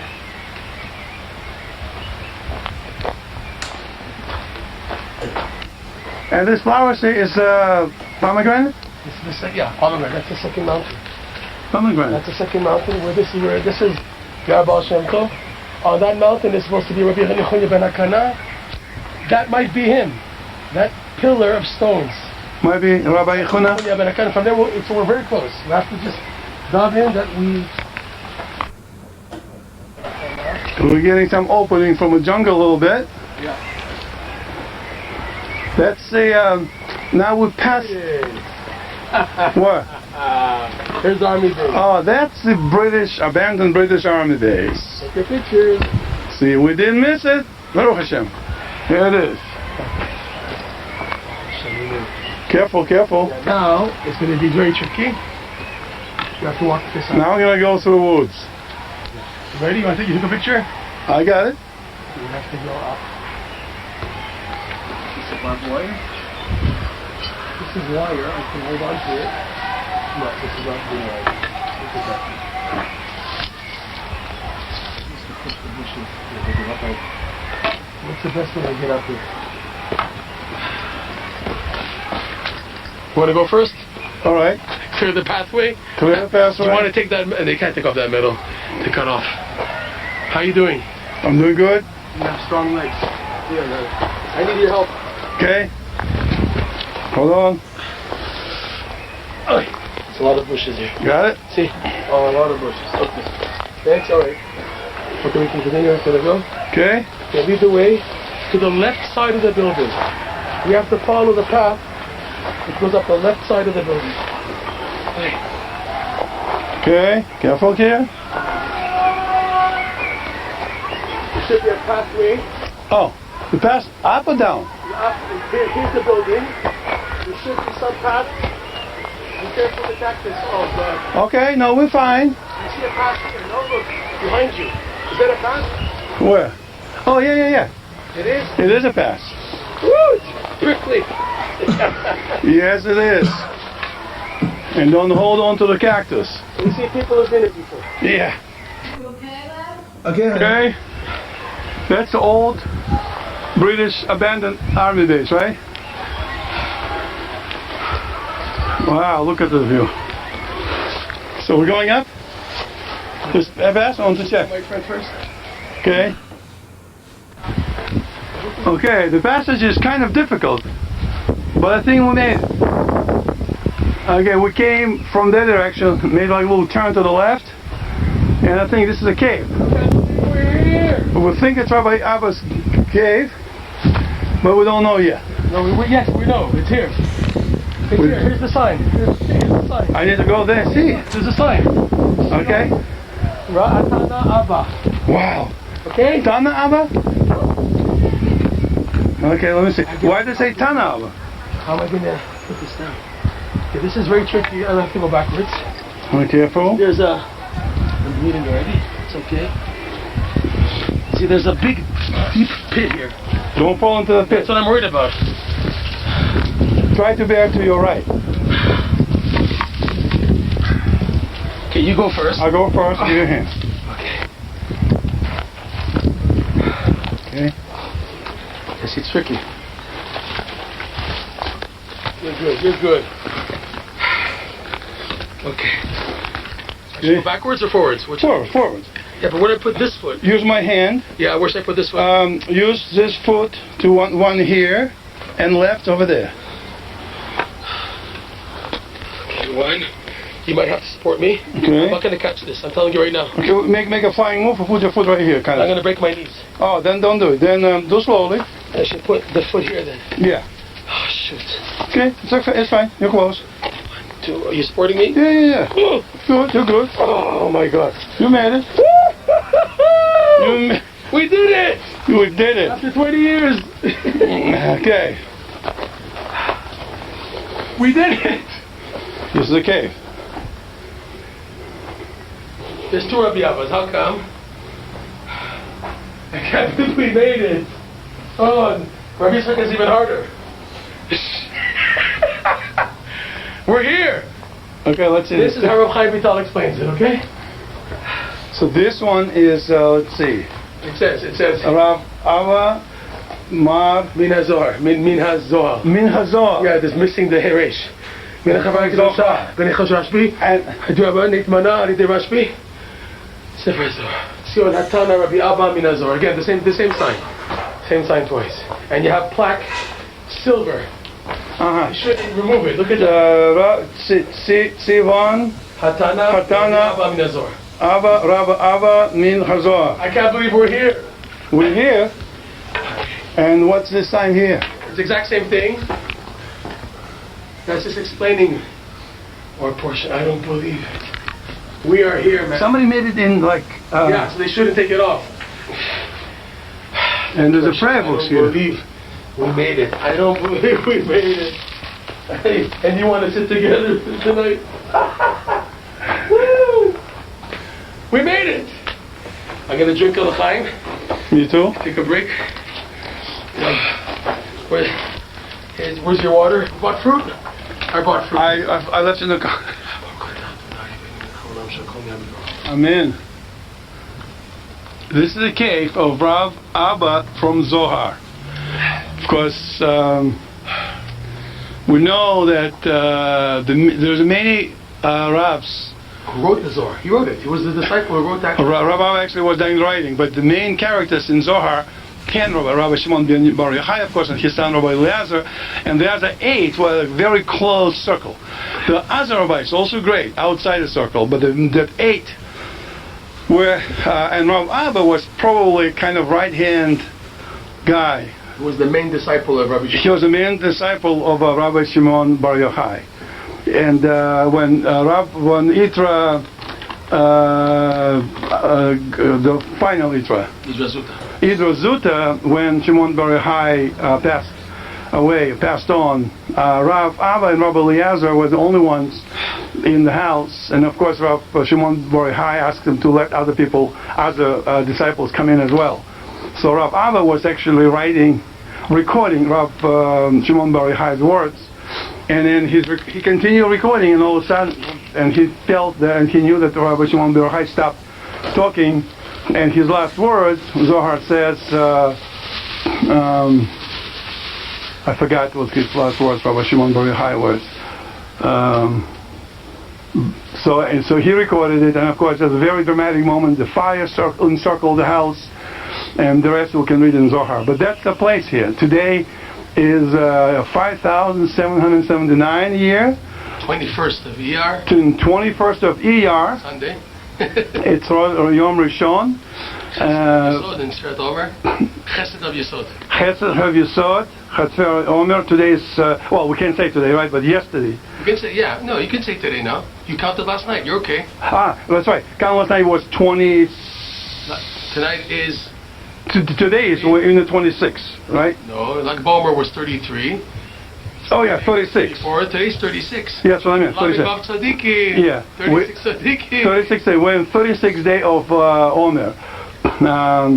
Here, celebrate. Take a fruit. Well, wherever I have a fruit. We're going to say a blessing by the Kever Rabbi Abba. We're going to do some davening here. Pink lady. Oh, which one would you like? Apple or which one you like? I picked one that's good. Amen. Baruch atah Adonai Eloheinu Chalom b'rei pri ha'etz.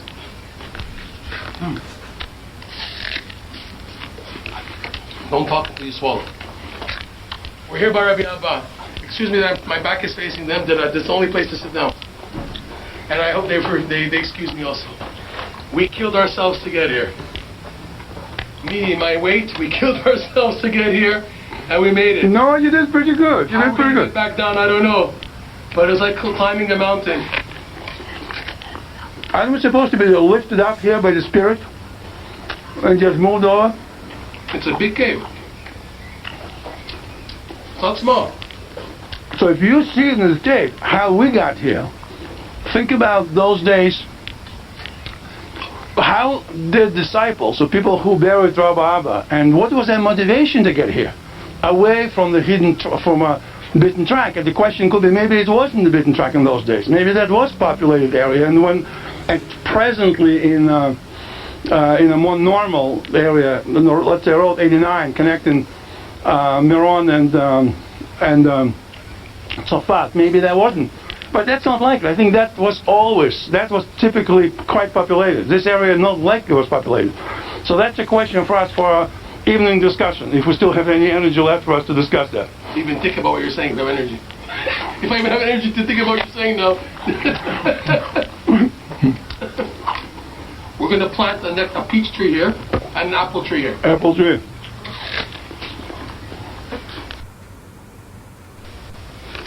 Tell me when you're ready. I'm ready. What does the sign say? So it says like this. Sionatana Rabbi Abba min HaZohar. This is the holy grave point of the Tana, Rabbi Abba from the Zohar, min Chevraya Kedusha, from the holy group, Bnei Hechalo, the close, chamber of Rabbi Shimon Bar Yochai, Bechavurat HaIdra Kadisha, from the group involved in the holy Idra. Nitmana al yedei Rabbi Shimon Bar Yochai, he was chosen by Rabbi Shimon, Lichtov edvarav, to write down his words, Hanimtzaim b'Sefer HaZohar Kadosh, which are found in the Holy Zohar. But if you notice, he doesn't mention at all that he's Rav. You see? So I told you the two opinions, that maybe he's not Rav. They should have mentioned it. The sign here, next. Exact same sign. Exact same sign, right? Same sign. And what Here. what does it say? What does it say by this? What does it say in this plaque? Same sign also, but look, it's made of metal. Is it metal? Looks like metal. Really? Or just painted silver color? Maybe stone. Hard to tell.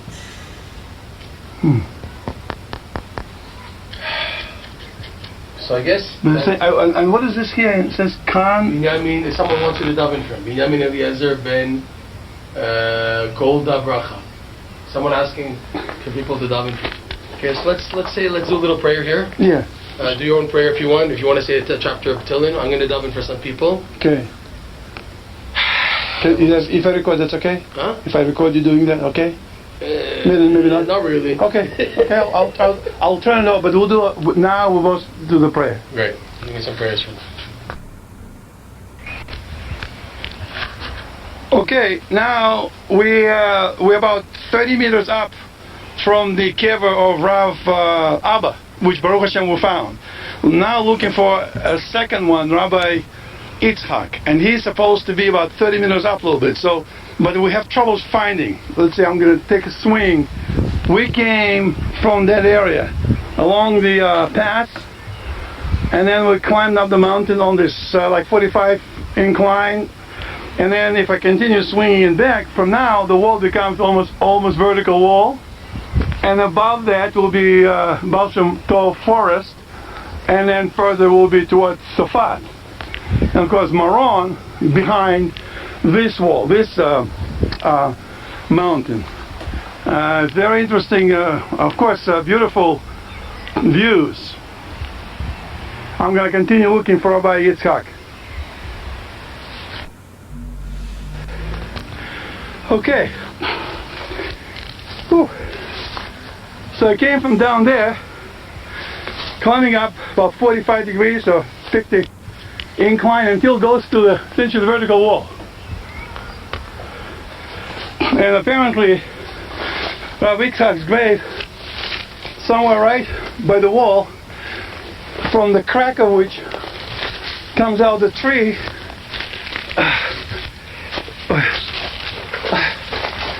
The tree on the branch of which a person can sit. Okay, let me. And it's a little bit to the left as you go up the mountain. A little bit to the left from Rabbi Abba's cave. And here I see Temple Soda. That means somebody else got here. So if somebody else got here, we should be able to. Well, that shows the blue sign. That's for the mountain climbers, for hitchhikers, for hikers. So let me step here and look. Here's a hike.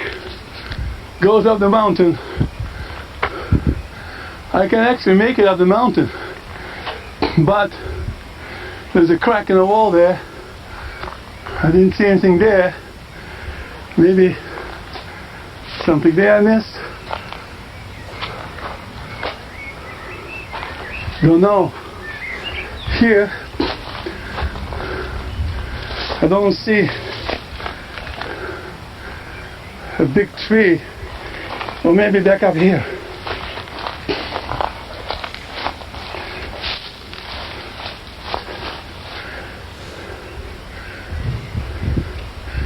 Well,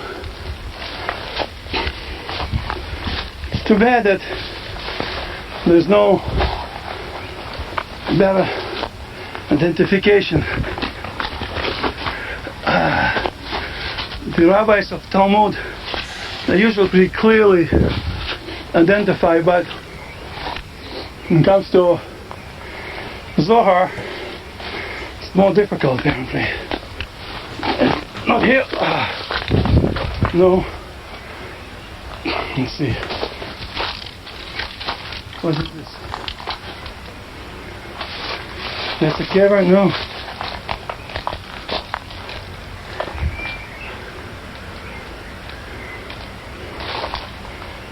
I might be standing somewhere close by and not seeing it. I'll try. Go further.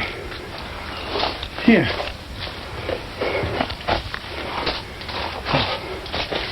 Now I'm going more to the right from Rabbi Abba's kever. So here's a wall, vertical section pretty much. Where's the tree that supposed to be by? I don't see it. You can see it.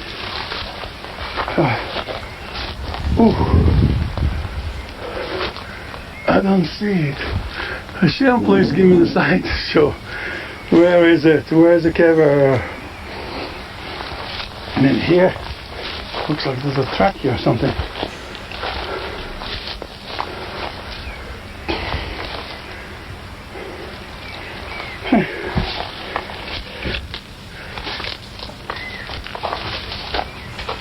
Rabbi Al-Kabaz is waiting for me downstairs.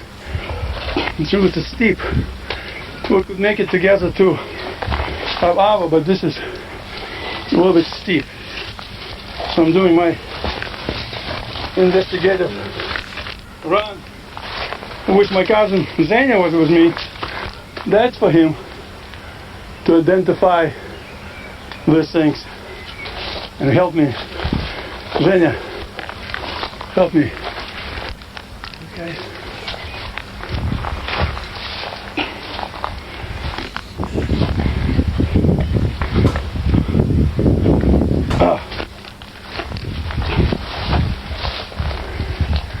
Well, we're very close.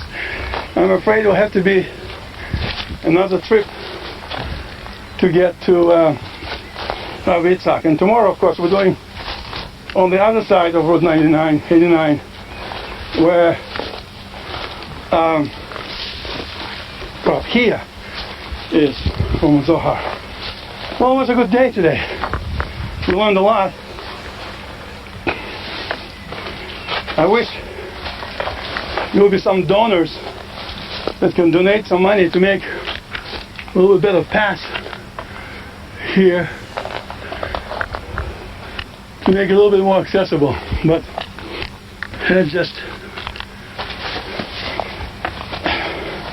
we need to look into, at least when we come down the mountain.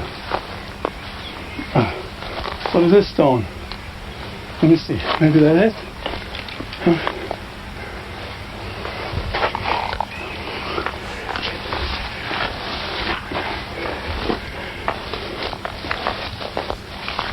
Oh, maybe. Someone say, Hashem, help me. He help.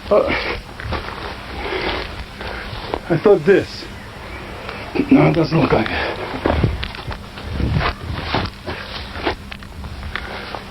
This. No. Okay, well, Rabbi Yitzhak excuse us. Couldn't get this time. We'll try to get it next time. It's alright. See, so at least we'll record this and we can show to some of the folks, and maybe they can help us to kind of adjust this a little bit.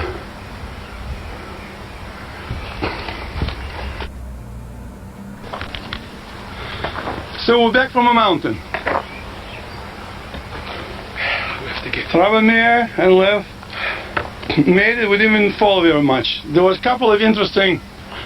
First of all, I lost my camera, but I went back and found it. Baruch Hashem. Of course, Rabbi Abba, we found his kever. Great. Rabbi Yitzhak, we were close. We have to come back. It was difficult for us to admit, but we don't admit the defeat. We admit the delay.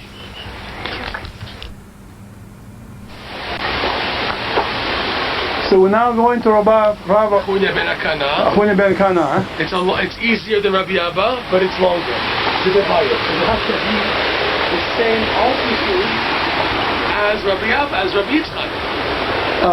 But it's not as steep. You see straight Rabbi Yitzchak. So hopefully it's not as steep. No, it's not as steep. Let's go. Okay, it's up. Up there. Should I wash my face? I don't want to. You can wash your face, you will be the professor. But how do you... My head inside. It's refreshing. You know what I'll do? Want to take some water in a bottle and... I will go and do. This is Nahal Amud we just cleared. No, this is Brechot Sechvi, it's called. Brechot Sechli. You see, it's the meeting point. It's supposed to be the meeting point of two, or not yet. We're supposed to see two rivers meeting. Nahal Sechvi and... Which the rivers? Nahal... It says there on that sign. Nahal Sechvi is there.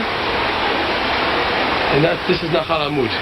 Up there, on this mountain is somewhere the kever of Yoyada. To get there from the other side. And we just, Mayor and I just went by the pool and just refreshed ourselves, put some water in our heads. Very, very... We got bracha from bracha. Blessing from a pool. So now, Rabbi, we're going to... We're now going to Rabbi Nechunya ben Akana. And his is? So he was a tzaddik at the time of Rabbi Akiva. And he lived very old. So Rabbi Akiva's counter... he was not much younger than him, Rabbi Akiva. So he was a student of Akiva? He could be. No, Rabbi Akiva was a student of him. Of you, Yeah, so he asked once Rabbi Nechunya ben Akana, how is it that you live so long? So his students, when they were students of Rabbi Nechunya, when they heard Rabbi Akiva asking that question, they thought he was insulting Rabbi Nechunya. That as if to say, when are you going to die already, Chas v'Shalom? So they wanted to attack Rabbi Akiva. So Rabbi Akiva, the Gemara says, climbed up a palm tree, a date tree, palm tree. And when he was in proximity that they couldn't reach him, so he asked Rabbi Nechunya, I have another question to ask you. Why does it say in the daily sacrifice, where the Korban Tamid, which we recite every morning and before Mincha, right? It says, you know the Korban of the sacrifice, yes. The Korban Tamid. So in the wording there it says, Et hakeves echad taseh baboker, et hakeves hashani taseh ben harbayim. It says, do the one sheep in the morning and the second sheep in the afternoon. But when it says the one sheep, it says echad, not the one, it says echad. One. Et hakeves echad. It should have said et hakeves ha'echad, the hey. It says keves echad, because in the second one it says et hakeves hasheni. It says hasheni, the second one. Why does it, Rabbi Akiva asked Rabbi Nechunya, why doesn't it say ha'echad also, to follow the same grammatical format? So Rabbi Nechunya understood the deeper implication of what Rabbi Akiva was asking. So he told his students, leave him alone, let him come down from the date tree, because this person is a Talmid Chacham. It was a time when no one knew the greatness yet of Rabbi Akiva. Right, he was just starting. So what did he see? He saw that he was asking a deeper question. What was his question? He says that the tzaddikim are like the sacrifice of the Jewish people. The flock, the korban of the Jewish people, who atones for the generation? It's the tzaddikim of the generation. So a sacrifice is an atonement. You slaughter the sheep and it atones for the Jewish people. So Rabbi Akiva said, how is it you've lived so long and you didn't pass away young like other Jewish leaders who live a normal life? Maybe our generation was okay. What? Maybe our generation was okay. He answered Rabbi Nechunya, he answered something else. And he wanted to say that the generation is not worthy of that. That's what Rabbi Akiva was trying to say. A generation that's not worthy that you live long. Yeah, what's the contradiction? How is it that you lived so long and you're not an atonement like a regular tzaddik is? Meaning you should have passed away a long time ago as an atonement for the generation. So Rabbi Nechunya answered him. He told him, come down, I'll answer you. He answered him, I've been all my life careful of three things. Number one, never to take any gift, monetary gift from anybody. Number two, when somebody unfairly took money from me and everything, I said, okay, no, you owe me this, I'm going to drive you nuts until you pay me back and this and that. I'll let it go. And number three, anybody who tried to insult me, I also let go. Those are the secret of long life. This is Rabbi Nechunya ben Akana. We're going to see him now. Nahal Amud, I think it's called Nahal Amud because of his Amud. Okay. It said in the sign. Here we're going straight up, right? Follow the signs.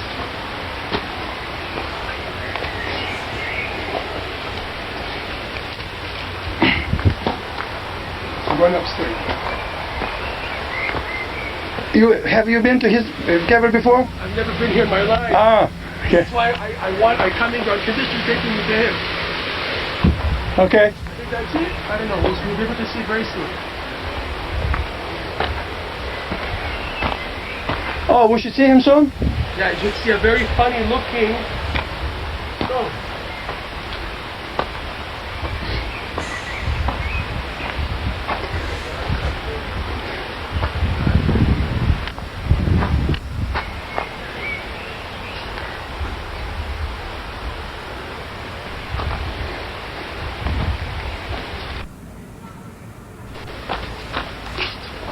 Isn't it?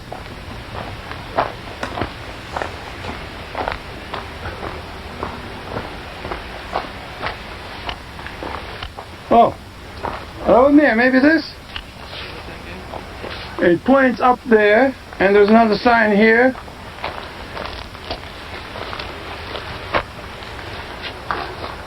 The blue arrows. Over here. Over here. Okay. It says also. So it points up there? Yeah, but where is he? I don't know. Good question. Here's the blue arrow again. There's a second blue arrow. See? Blue arrow, blue arrow. So there's a path. So she'll go that way? That's it. See, look. That's the stone. Where? Let's saw from there. Can we make it upstairs? Yeah, we can. No, look, it's easier. Let's do It's it. longer. Look, from here to there is not so long, Okay. and it's not so steep. Okay. Right? Is it steep? Tell me, is it steep? It's not so steep. It's steepish. But is it like Rabbi Abba? But it's a little bit easier path. It's easier. Well, no. Let's try it. Oh God, here we go. I know you can't sound like complaining. One second. We're gonna do this. Oh, You see where we're going? Okay, look. straight ahead. Straight ahead and then right. Right, and then around this. Okay, here's over here. Go over here. It's right over here. Yeah, the shiny stone. It's painted white on top. Wait a minute. From there we can see Rabbi Yitzchak, by the way. Wait. This stone here. This stone. The big stone. The white stone, yeah. Right. That's where we have to get to. That's where we come in Akana. From there, Reb Chaim Vital says you The can cloud right over here. Wow, look at this. Look like a cloud over here. Look at the camera. see. But you can't see the camera. Oh, you can? Here, look. You can see it. Okay. Like a cloud. You see right all the way to view. Okay, let's go up. Okay. I think I made it here. But I'm not sure. That's Rabbi Rabbi Kiva's elder cave or not. Pretty steep here. And I don't know if that's a cave. I'll check. There's a rope here to climb to. What did it say? Rabbi Yero Liyahu. Rabbi Liyahu. Maybe it's gay. Yeah. I'm here. It's very steep. It's very steep, Rabbi Meir. Huh? Oh.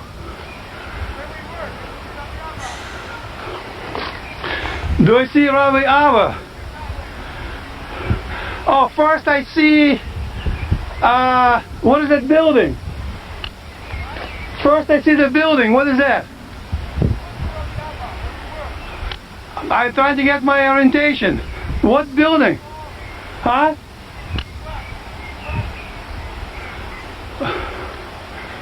We were over there somewhere, yeah.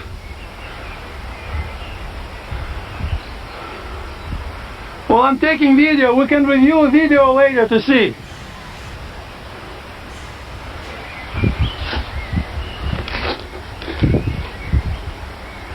I'm coming down. Coming down? Yeah. Come down.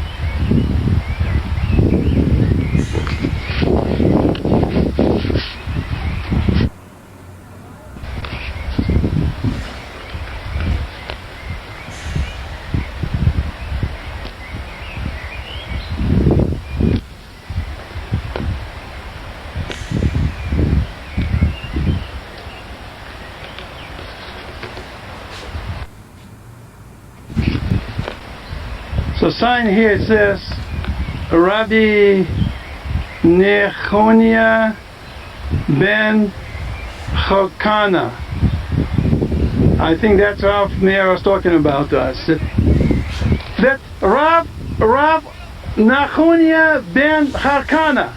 Where's Rabbi Alma? Rav Abba somewhere that way, but I'm going to video, we can review it later. I'm going back, but of course there's a rope here. You can only climb there with a rope for safety. Otherwise, I guess you have to be a really pro climber to make it. So here's a rope, and I'm holding on to it. Really? Cal, Alright. organization that we gave money to in Canada to plant trees in Israel, they don't want easy access to the tzaddikim.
Okay, we're on recording. So coming up very soon is the graves of the sons of the children of Yossi Demin Yukrat, and I think his father-in-law. And I think it's the Zohar. And we just left Miron, headed towards Safat. Yeah. So coming up on the left is this group of graves. And it's funny because we're talking about being makpid, being very strict and zealous. So it says that he prayed. We're going straight now, right? I'll let the car pass us. He prayed that his children should die because they didn't serve a guest properly. So he davened that his children should die. Oh, God forbid. This rabbi, for some reason, and he was a big rav, so that the children are considered tzaddikim because they didn't do like a certain mitzvah properly. So it's coming up soon on the left side. But I'm sure Gemara probably explains there's a deeper meaning to Yeah, that. I don't know if it's from the Gemara or it's in the Midrash or the Zohar. Rabbi Yossi I have to see where it's from. He's Yossi. What's his name? Yossi Demin Yukrat. He's His grave itself will be coming up on the right side, right before the path that we took yesterday to the Nachalamud is a grave there. That's the father. Okay. And here coming up on the left are his children, and they say his father-in-law. Okay. After them, on the left side, deeper inside, is the grave of Elkanah. That's from our result, by the way. Elkanah. The husband of Hannah. Uh-huh. He's buried also next to an Amorah, Rabbi Bana'ah.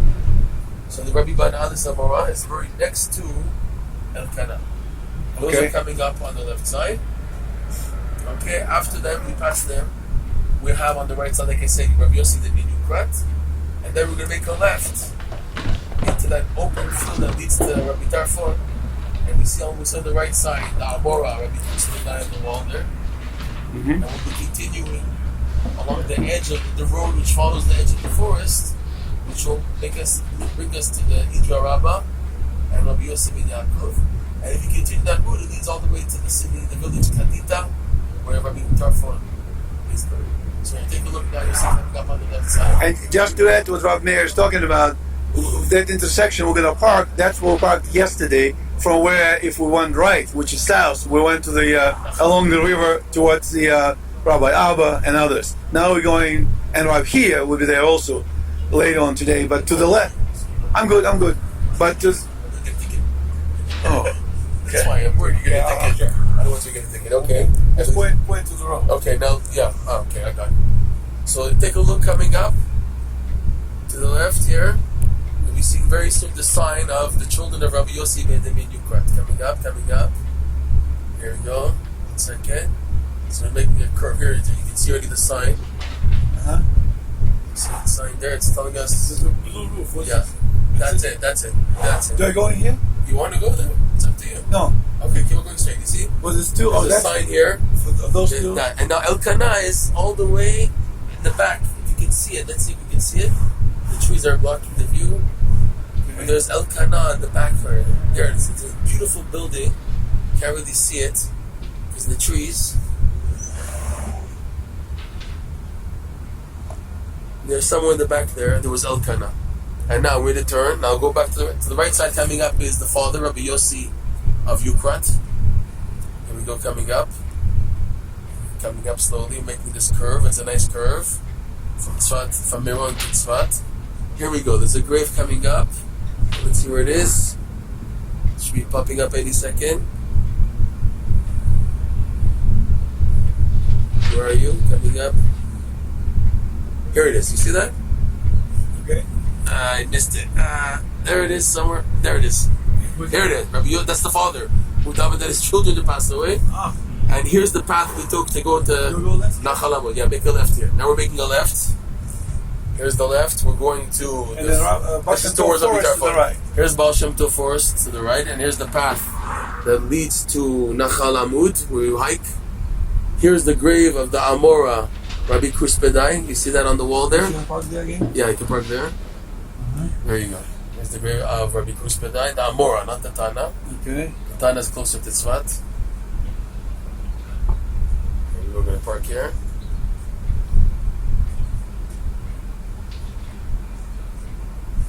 Here's Rabbi Kuspedai.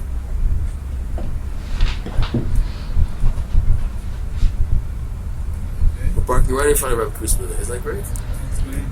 Wow. So this is on. It's the one, right? That's good now. Okay. Okay, so we don't have to park really. Okay. Rabbi Kuspedai is here, but we're going to continue to the place of the Idra.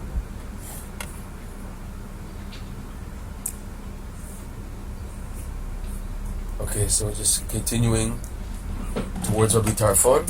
So we're going to follow this road. There's this thing here. It's froze? That's good. Okay. So we're going straight. We're not going to go into the forest. There's a road that also leads to the forest. We're going along the edge of the forest. So here's the forest. There's like a road going in there somewhere. You're going, we should go there, back there. You're going to between the panels. And to go straight, but not this one. Maybe the second, because we don't want to go right. Right? We want to go left there, where the trees are, where the edge of the trees. I think you have to go here. Makes more sense to go here. And now you make a right. Here you go. So now it's this last one here. So here's the edge of the forest. We're not going into the forest. There is a road that goes into the forest. We're not going there. We're going to the edge here, which leads to Rabbi Tarfon. So make a left here. We're making a left. Coming up pretty soon. Let's see how long it'll take. We'll be getting to the place of the Zohar Rabbis and the grave of Rabbi Yossi ben Yaakov. And keep your eyes open to the right. You're going to see caves, big caves, coming up relatively soon. Relatively soon. It's literally along the road. The road will get a bit more narrower, and at that point we're going to see the graves coming up here. The road is beginning to get narrow. Okay, beginning to get narrow. This is the place that Rabbi Shimon Bar Yochai revealed the holy Idra, and Rav Chaim Vital gives over exactly where Rabbi Shimon was sitting, and Rabbi Abba was sitting, and where Rabbi Elazar was sitting. And he said, like, next to this tree or in that stone and everything. So today it's not so clear, but you can imagine, picture it relatively. So here we go. We're going along, looking for the caves. The caves should be coming up soon. You have to be careful. It's bumpy. Some parts here are bumpy. Okay. These are short rocks. This is not it. And see, it says there. That's just painting, whatever. Here we go. We're on the way to Rabbi Tarfon. Keep your eyes open. Oh, let's see if this is it. See the stones here, these rocks? Yes. Not coming up. There it is. Beautiful. Here, the blue. This, the right building is the room where the Idra was revealed. On the left is the grave of Rabbi Yossi ben Yaakov. Yeah. Is there room to pull over? There's even a sign right over here that shows that. So be careful, you don't fall into the ditch. Okay, still recording. Unplug it. And it's still recording. Okay. Okay. Here we go. This is beautiful. This is a very special moment. Okay.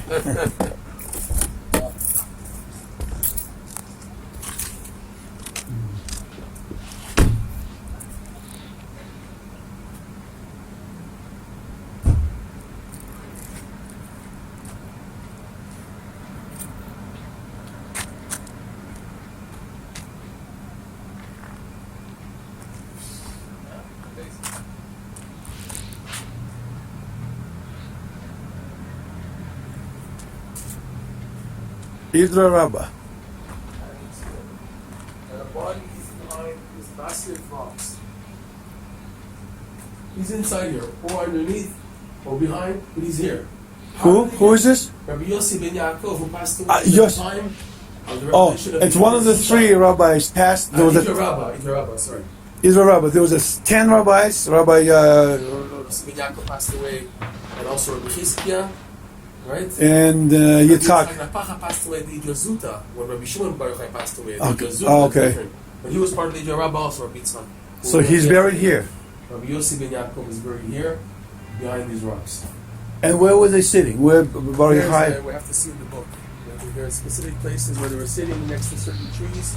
We don't know if the trees are still standing. So that didn't exist, of course. All that was just nothing. It was a cave. Where's the cave? But here's the Zohar Rabbah. They sat here. They said right This here. is the place of the Zohar Rabbah. This verse from Rabbi Yochai revealed the Zohar Rabbah. This area here, where he sat, Rav Chaim Vital brings down. But the trees, they sit next to a tree and this and that. We don't have these trees standing anymore. But this is the place of the Zohar Rabbah was revealed. All this is from the Arizal. That's how we know this to be true. That's a place of Zohar Rabbis. This is the Zohar Rabbah. Can you believe it? Wow. Okay. It kind of all relates to what we saw yesterday. It's all together, like from the Route 89, the modern Route they're all 89. relatively in the same area. Yeah, right. Zohar Rabbah people, and incident, and Rabbi Shimon. And the minor Idra Zuta, we don't know. Zuta, we don't know it. But any speculations? People guess. Where Rabbi Shimon Bar Yochai passed away, wherever that is. We don't know either. Yeah, we have to find out where he passed away. That's the whole thing. Right.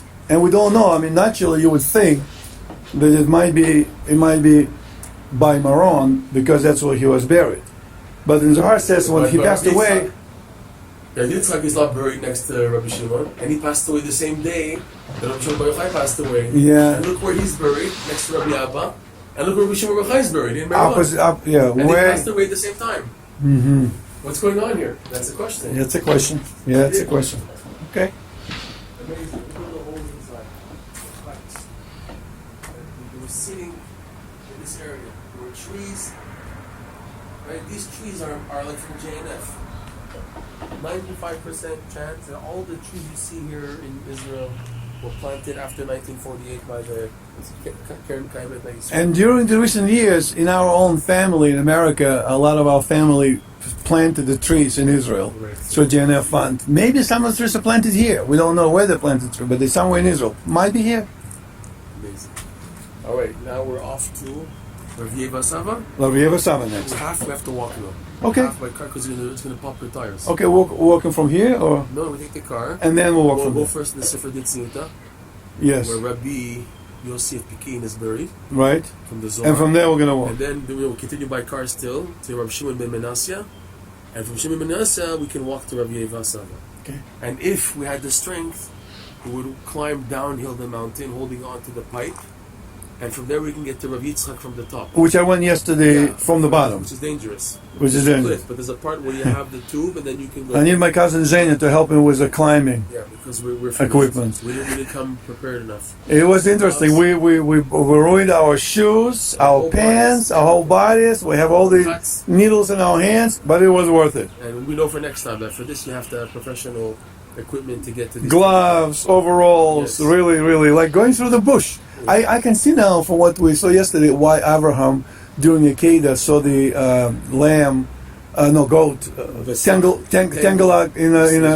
I always wonder how can a goat tangle up, because goats know the nature, they know where to go. But think about the thicket, it's not that difficult to tangle up in the thicket. Yeah, it was very easy to get things over. Yeah. So okay. You're going. Okay, recording? Yes. Okay, so here we are now. Here again is Yossi of Pekin, Yedemin Yukrat. And now we're going to be making a left to enter the Baal Shem Tov forest. No, Yosef Yukrat. The one who davened his children to die. That's over there. Okay.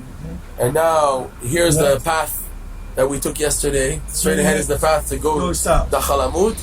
Now we're going to enter, this is the Baal Shem Tov forest. We're going to make a right. The first right coming up, you turn into it. Here we see. Coming up right now, very soon. Yeah, keep your eyes open. After this fence, there's going to be an opening here somewhere. Was that it? I know that was it. The entrance. So it's coming up. There's an entrance somewhere. Let's see where it is. There it is. Here's the entrance. Okay, you see it has the signs even to the tzaddikim. There, here we go. You see that? You see this sign? You can't really see it. You can see it. Okay, so we're making a right. It's a fine entrance. You have to be careful of the wheels because it's a dirt road. This is where people do a lot of picnics inside this forest. Here's a big sign from the Kakal. So a lot of trees here were donated from the Kakal. They have a big sign coming. Which is Jewish. The JNF fund. JNF. The trees, donated trees. Jewish National Fund. Yes. So we're going to follow the right part of the circle of this forest, because the road goes like a big giant circle. It encircles the entire forest. So we're going to make a right when we enter. Once you enter, we have to make a right to turn to the right side, and it's going to lead us to the graves of Rabbi Yossi Apikin and the place where Shimon Bar Yochai revealed. Berea still exists. Yeah. That's what power plant is now, right? No, Berea is the grave of Benaya Ben Yehuda. It's north of I Tzfat. thought in Arizal's in Hanvital description, You saw the name Berea? when you start Berea going down, is that how it starts this narrative? No, Daria. Daria. Daria, that's where we read yesterday, right? Okay, we're now on this road leading to enter the Baal Shem Tov forest, even though there's trees already on the right, there's trees on the left. This is the Baal Shem Tov forest already, but the road that encircles connects to this road that we're on now. Okay, just a little bit. I personally walked all of this, so it's not so bad. Okay, it's also made for cars. Compared to yesterday, it's easy. Much easier. Okay, soon we'll be making a right.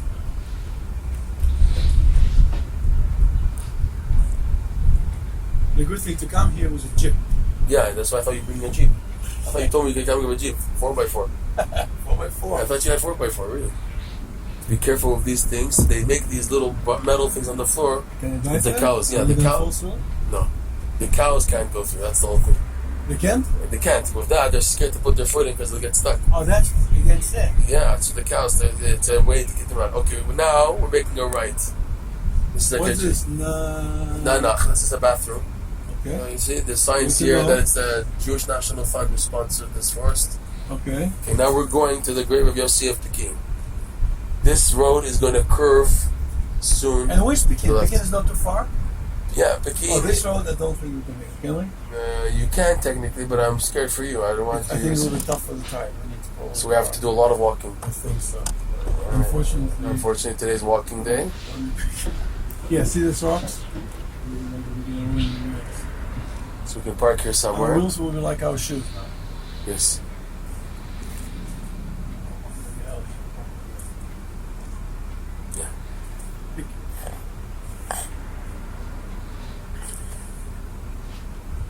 Is it?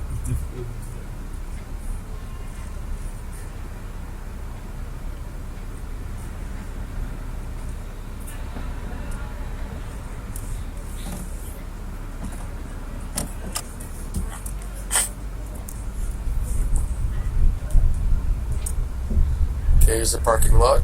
So we're going to walk instead, this whole thing. Here we go. Okay. Hope I have enough juice. I was a little running low on charge. Okay, hope so too. Okay. Somewhere on the high mountains here. Okay, so Mountain Meron, first of all, let me just point the camera to those are mountains of Meron. Two main ones, big ones. Shimon Bar Yochai is the bottom of the second mountain, and we're in the Baal Shem Tov forest. So from here, we just entered from there. Northwest corner of the Baal Shem Tov forest, as it's curving now Mhm. towards the west side of the Baal Shem Tov forest, the westward. Okay, and to the Dalton is over there. Yeah, and one of the top high mountains is the grave of Rabbi Yossi Galili. You mentioned earlier, by the way, that there's some areas that are the Druzim that are friendly to Israelis. The ones, the Druzim in the Galil are friendly to the Israelis. The Druzim in the Golan are tough. They're tough because they have relatives on the Syrian side, so they're walking their delicate paths. Yes, exactly. And they restrict the visit to some of the prophets, like Jethro, for example. That was okay. Jethro is okay, but some. But then the Golan, Ido Hanavi, they kick out Jewish people, and Shmuel ben the son of Gershom, the grandson of Moshe Rabbeinu, they kick out people. They claim it's one of their prophets, one of their holy places, and they say that we shouldn't continue to come anymore. They don't like when the Jews come. Okay, but this road we're going kind of similar to yesterday, but a little bit more walkable. It's easier road. Yesterday we walked to the right of this mountain. We're past the crest in the valley between this mountain and the next one, which is Meron Mountain. Or before Meron, between here and Meron. There's another mountain. There's another mountain, shorter, and there's a valley in between. Okay, so now we're walking this a little bit easier, and we're walking now towards Rabbi Yossi of Peking. The place where the Safra Tzniuta was revealed. Yeah, what Safra Tzniuta was revealed by Shimon Bar Yochai. We're headed there. Okay, so we're now by the kever of the Yossi of Peking. Let me just swing around to see. We came from the direction down the steps in forest of Baal Shem Tov. Now, looking down the hill, by the way, right down below in this valley, we walked from right to left, from north to south yesterday, way past this point, further down. Now we're on this side of the mountain, on top. So now we can get to a place that we went yesterday either from the top of the mountain or from the bottom. The kever we went yesterday are closer to the bottom, so we went from the bottom. But now we're kind of on the top side around it. So that's that's Yosef at Peking, and also that's the place where Rabbi Shimon revealed the Safra Tzniuta, the book of hiddenness, of concealment. Rabbi Shimon revealed it here. There are 5 chapters on the deepest secrets of the Zohar are there also. Amazing. And what is that, like a mikveh? That wasn't mikveh. I think it was taken down by the Kakal also. Look at this place. Jewish National Fund took the mikveh out. It's still nice, lined, but I guess it's not used. Okay, so Yosef at Peking. And also Rabbi Shimon ben Yochai's revelations of his book. The kever is in the middle.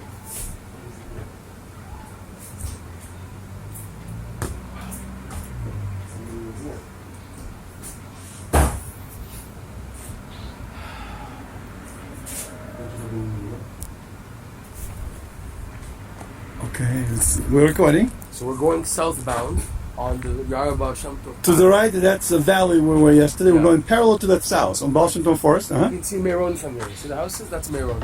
In between the trees, those houses there. Okay, That's yes. Meron. Okay? So now we're heading southbound on Yarba Shamto on the right road, the ditch road, the dirt road of the big circle that goes around the whole top of this mountain, which is the Baal Shem Tov's forest, and this road goes around it totally. Goes around, circling to the left. Yeah, and it'll curve over the big giant circle over the whole circumference. Which really, we're almost at the crest of the mountain we were witnessing yesterday on our left. Now it's on our right. Yeah. Coming up soon will be a left entrance to the kever. One opinion, the more accepted opinion of Rabbi Shimon ben Benasya, who's from the Mishnayot, he's a Tana. And there's a second opinion. He's on the other side of the circle. But both opinions, as Rav Chaim Vital explains, is buried in the middle of a quarry. Back then, 500 years ago, the Jews here, wherever, were using the stones from this mountain as a quarry for building stones, rocks and everything. And he, as Rav Chaim Vital explains from the Arizal, is buried in the middle of the quarry. So both opinions have a quarry on them. We're going to see now where Shimon ben Menashe is buried. You're going to see the stones that are cut out, indicating that it was used for quarries from 500 years ago already. And on this path, there are a lot of loose cows roaming around. So don't be shocked if you see cows walking around. Walk towards them and they'll run away. Yeah. But if there's a horns, even if they have the horns, they're okay, because even the female have horns. okay. But if it's a bull, don't fool with him. Normally there's no bulls, and even if there's one bull, he's the minority. So he backs out. If his female cows back out, so he also goes with him. Because where does the man go? After the woman. You know. So, follow the instinct. follow the instinct. Follow the desire. So we head in, and then we get to Rabbi Yavasava eventually. Right? And Yavasava is, of course, in Zohar, is the one that Rabbi Eliezer, Rabbi Shimon ben Yochai's son, saying that he learned certain things from the book of Yavasava. And I guess the controversy was it physically a book like that, or just a teaching, or the ideas of Rabbi Sava, or the book is extinct and we don't know. But that's what Rabbi Sava is. The Yavasava that is marked on the grave next to Shimon ben Yochai, that's incorrect. That is actually Rabbi Yesa there, and there was a mistake. Rabbi Yavasava will coming up in a few minutes. You know, it could be that Rabbi Yesa in Meron, and no one says it. It could be from the Idra, no? Have to see. Oh, maybe that's the answer from. I have to see. With a mistaken sign, Rasava Yevasava could be Yesa, and that could be from Yerusava. Okay. Again, so to our left, this is Safat. Let's see if I can zoom in. That's the city of Safat. Again, from this road, headed south, which means to our east, to our left, because we're headed south, it's Safat. And I have a swing camera back from where we came, across that mountain again. That's Meron. Actually, here it is. That's Meron. Right there. It's right to the left of the second mountain. Right? Yeah. To the left of the one. And from here you can see there's a 1, 2, a small third, and then the fourth. It's a mountain in front of another mountain. That's how Rabbi Shimon Bar Yochai works. He's on a lower mountain. Behind is a higher one. And there's one higher, and the highest one is over there. There's several of them, maybe 5, 6 or something. They're all called Harei Meron, the mountains. Harei Meron, Mountain Meron. So we now will be exiting from Baal Shem Tov Forest. We saw several rabbis. We saw actually a couple of people here living. Very few, like 3 families. It's very peaceful and quiet here. And we're now going to head to see the kever of Rabbi Chia. So we're going to go this way. So we follow. 1 second. I don't know if we're on the right path because we're turning left. And somewhere here, I think is Shimon ben Menashe. There's people there. We can ask them. Okay. But they're over there. That means that's that path. You see, I'm looking at the chashmal here. That's the thing. This chashmal is confusing because Shimon ben Menasya is here somewhere by the chashmal. By the chashmal. Yeah, but it's funny because the chashmal should be going this way. But there's a people there. Where? Over there. Yeah, but We are now concluding. We made this circle, complete circle, around Baal Shem Tov Forest. We started, that's where my car is, went to the left. Kind of like there, all around. That's the side with the cliff where we went yesterday, over that side. All around this big forest, and it's approximately, I'd say, what? Would you say 2-3 hours? Maybe, make it, well, we had a delay, we stopped. There's some people actually live here, and we were invited for a tea. So we spent some time. People live here, very few, but it was very nice, self-sustained enterprise, so to speak. And now we're going back to our car, and if we walked on this road way past the mountain, we can also get Rabbi here, which we haven't seen yet. That's the fifth rabbi, I guess, from the Zohar that we identified. And Israel Rabbi, yes. But it's easier to take the car now and go down to the 89 road, make a right, and go essentially in the back side of the mountain and get to Rabbi Here's grave that way. And that's what we're going to do now.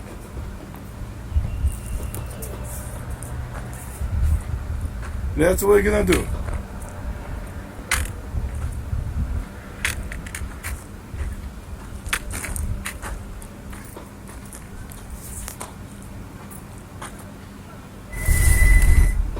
Okay, hold it. Okay, so now we went to Tzafat, south exit, but we turned under the bridge into industrial zone. Past industrial zone, right. And then there is like a power plant or something there? Power plant is up there. We didn't see it because the other side of it's on the north side of the industrial zone. We're on the south side of the industrial zone. But from this one, this is how Vital begins his descriptions of descent. Right. So he goes in, eventually he gets the Rabbi here first, which is now opposite direction from where we came from that direction yesterday. Now we're going this direction. So we're going to go what, straight? Let me see. All right. This road continues straight. Does it continue straight? It looks like it does. Yeah, we have to go there, I think. We're going to go right? This road? There. Wow. There's, now I see the wild horses. Right. No, that's not wild horses. That's horses. Now where do we go? Keep on going this road? You sure? I'm not sure, but I am. Not that other paved road? There's cars there also. No, what? Straight? I remember this. We'll keep on going with the road. Okay. Wild horses. Wild horses? No, that's not wild horses. Well, they have no. All right, horsey.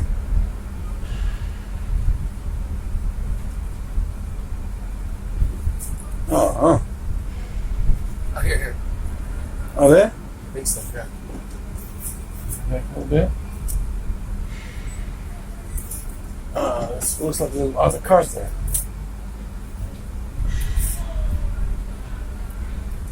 This is for off-road vehicle, but we're trying. It's not in here. You won't go. Yeah. We're blocking it to go out. Yeah, I'm sorry to tell you that. You see where we are? Yeah. At the bottom of this mountain. The river is down below. Okay. Now we're gonna stop here, right? Uh-huh. We can do it. All right. Yeah. So we're going by foot. Here we'll park the car. And we're following, from this point, we're following in Chaim Vital descriptions, heading down towards Rabbi Here's grave first.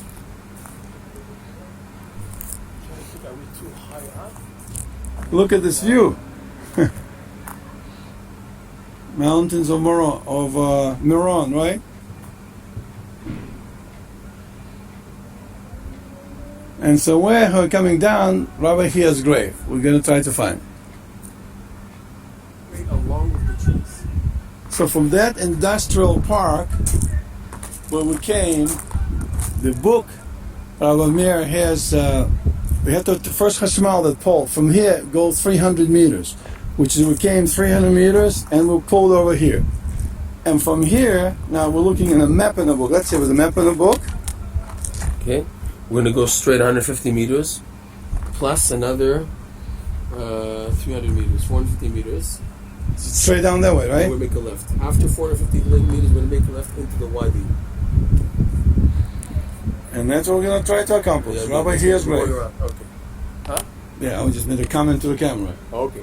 Now we walk straight 150 meters, and we're going to see a path going left. Okay. How many steps? How many steps is a meter? Step and a half? 1 step is a meter. Oh, 1 step is a meter? Okay. Yeah, 1, 2, 3, like this. And believe it or not, we found it. That's it, right? Here's a rock. And there's a crack between the rocks, as it describes. Yes, you should use a stick. Let me get you a stick. Oh, no problem.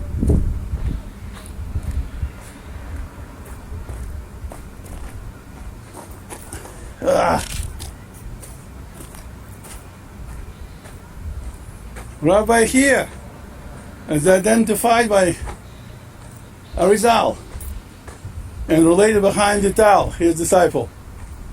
And this is your stick and your happy birthday to you. All right, let's go. Oh. Careful. Careful, just hang on. It's not as bad as yesterday.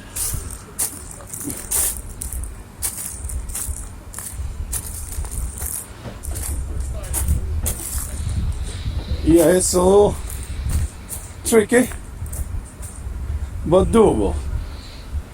So here it is. Let's see again. Here's a blue marker to point to it.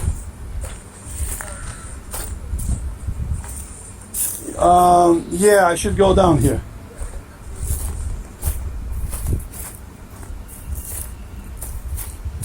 Okay, all right. Okay.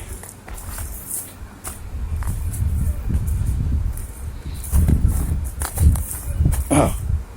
Oh. Oh.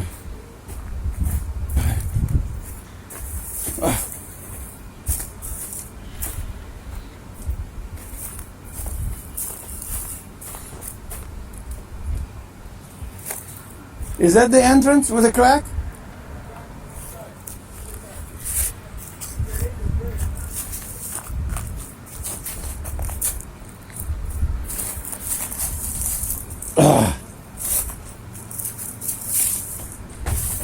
Okay. There. Here. And here it is. Hatana. Rabbi Hia. Mivni Chochlo Shel Rashbi Michavarat Chara Kadisha. Mikvam Ben Chia Rashbi Migala Modvot Chatorot. So what does it say? This is a Rashbi's right hand disciple, right? Rabbi here. Let's see.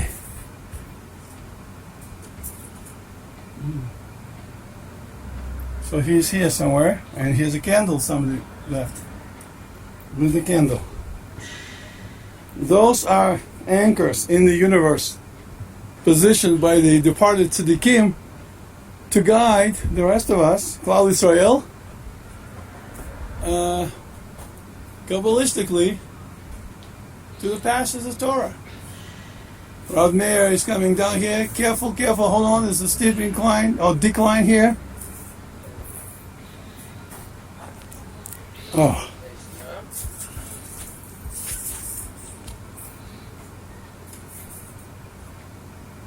What does it say, Rabbi? Here. Rabbi. From the inner circle of Rashbi, the Chabot Ha'idra, part of the Idra, the whole Idra. Makom Boya Rashbi Megalis of the Torah. Just explain what's the Idra. So now we identified with that Rabbi Abba, 1. Rabbi here, 2. Rabbi Yitzchak, we identified, 2. Rabbi Yossi ben Yaakov. Ben Yossi, 3. Rabbi Chia, 4. Rabbi here, 4.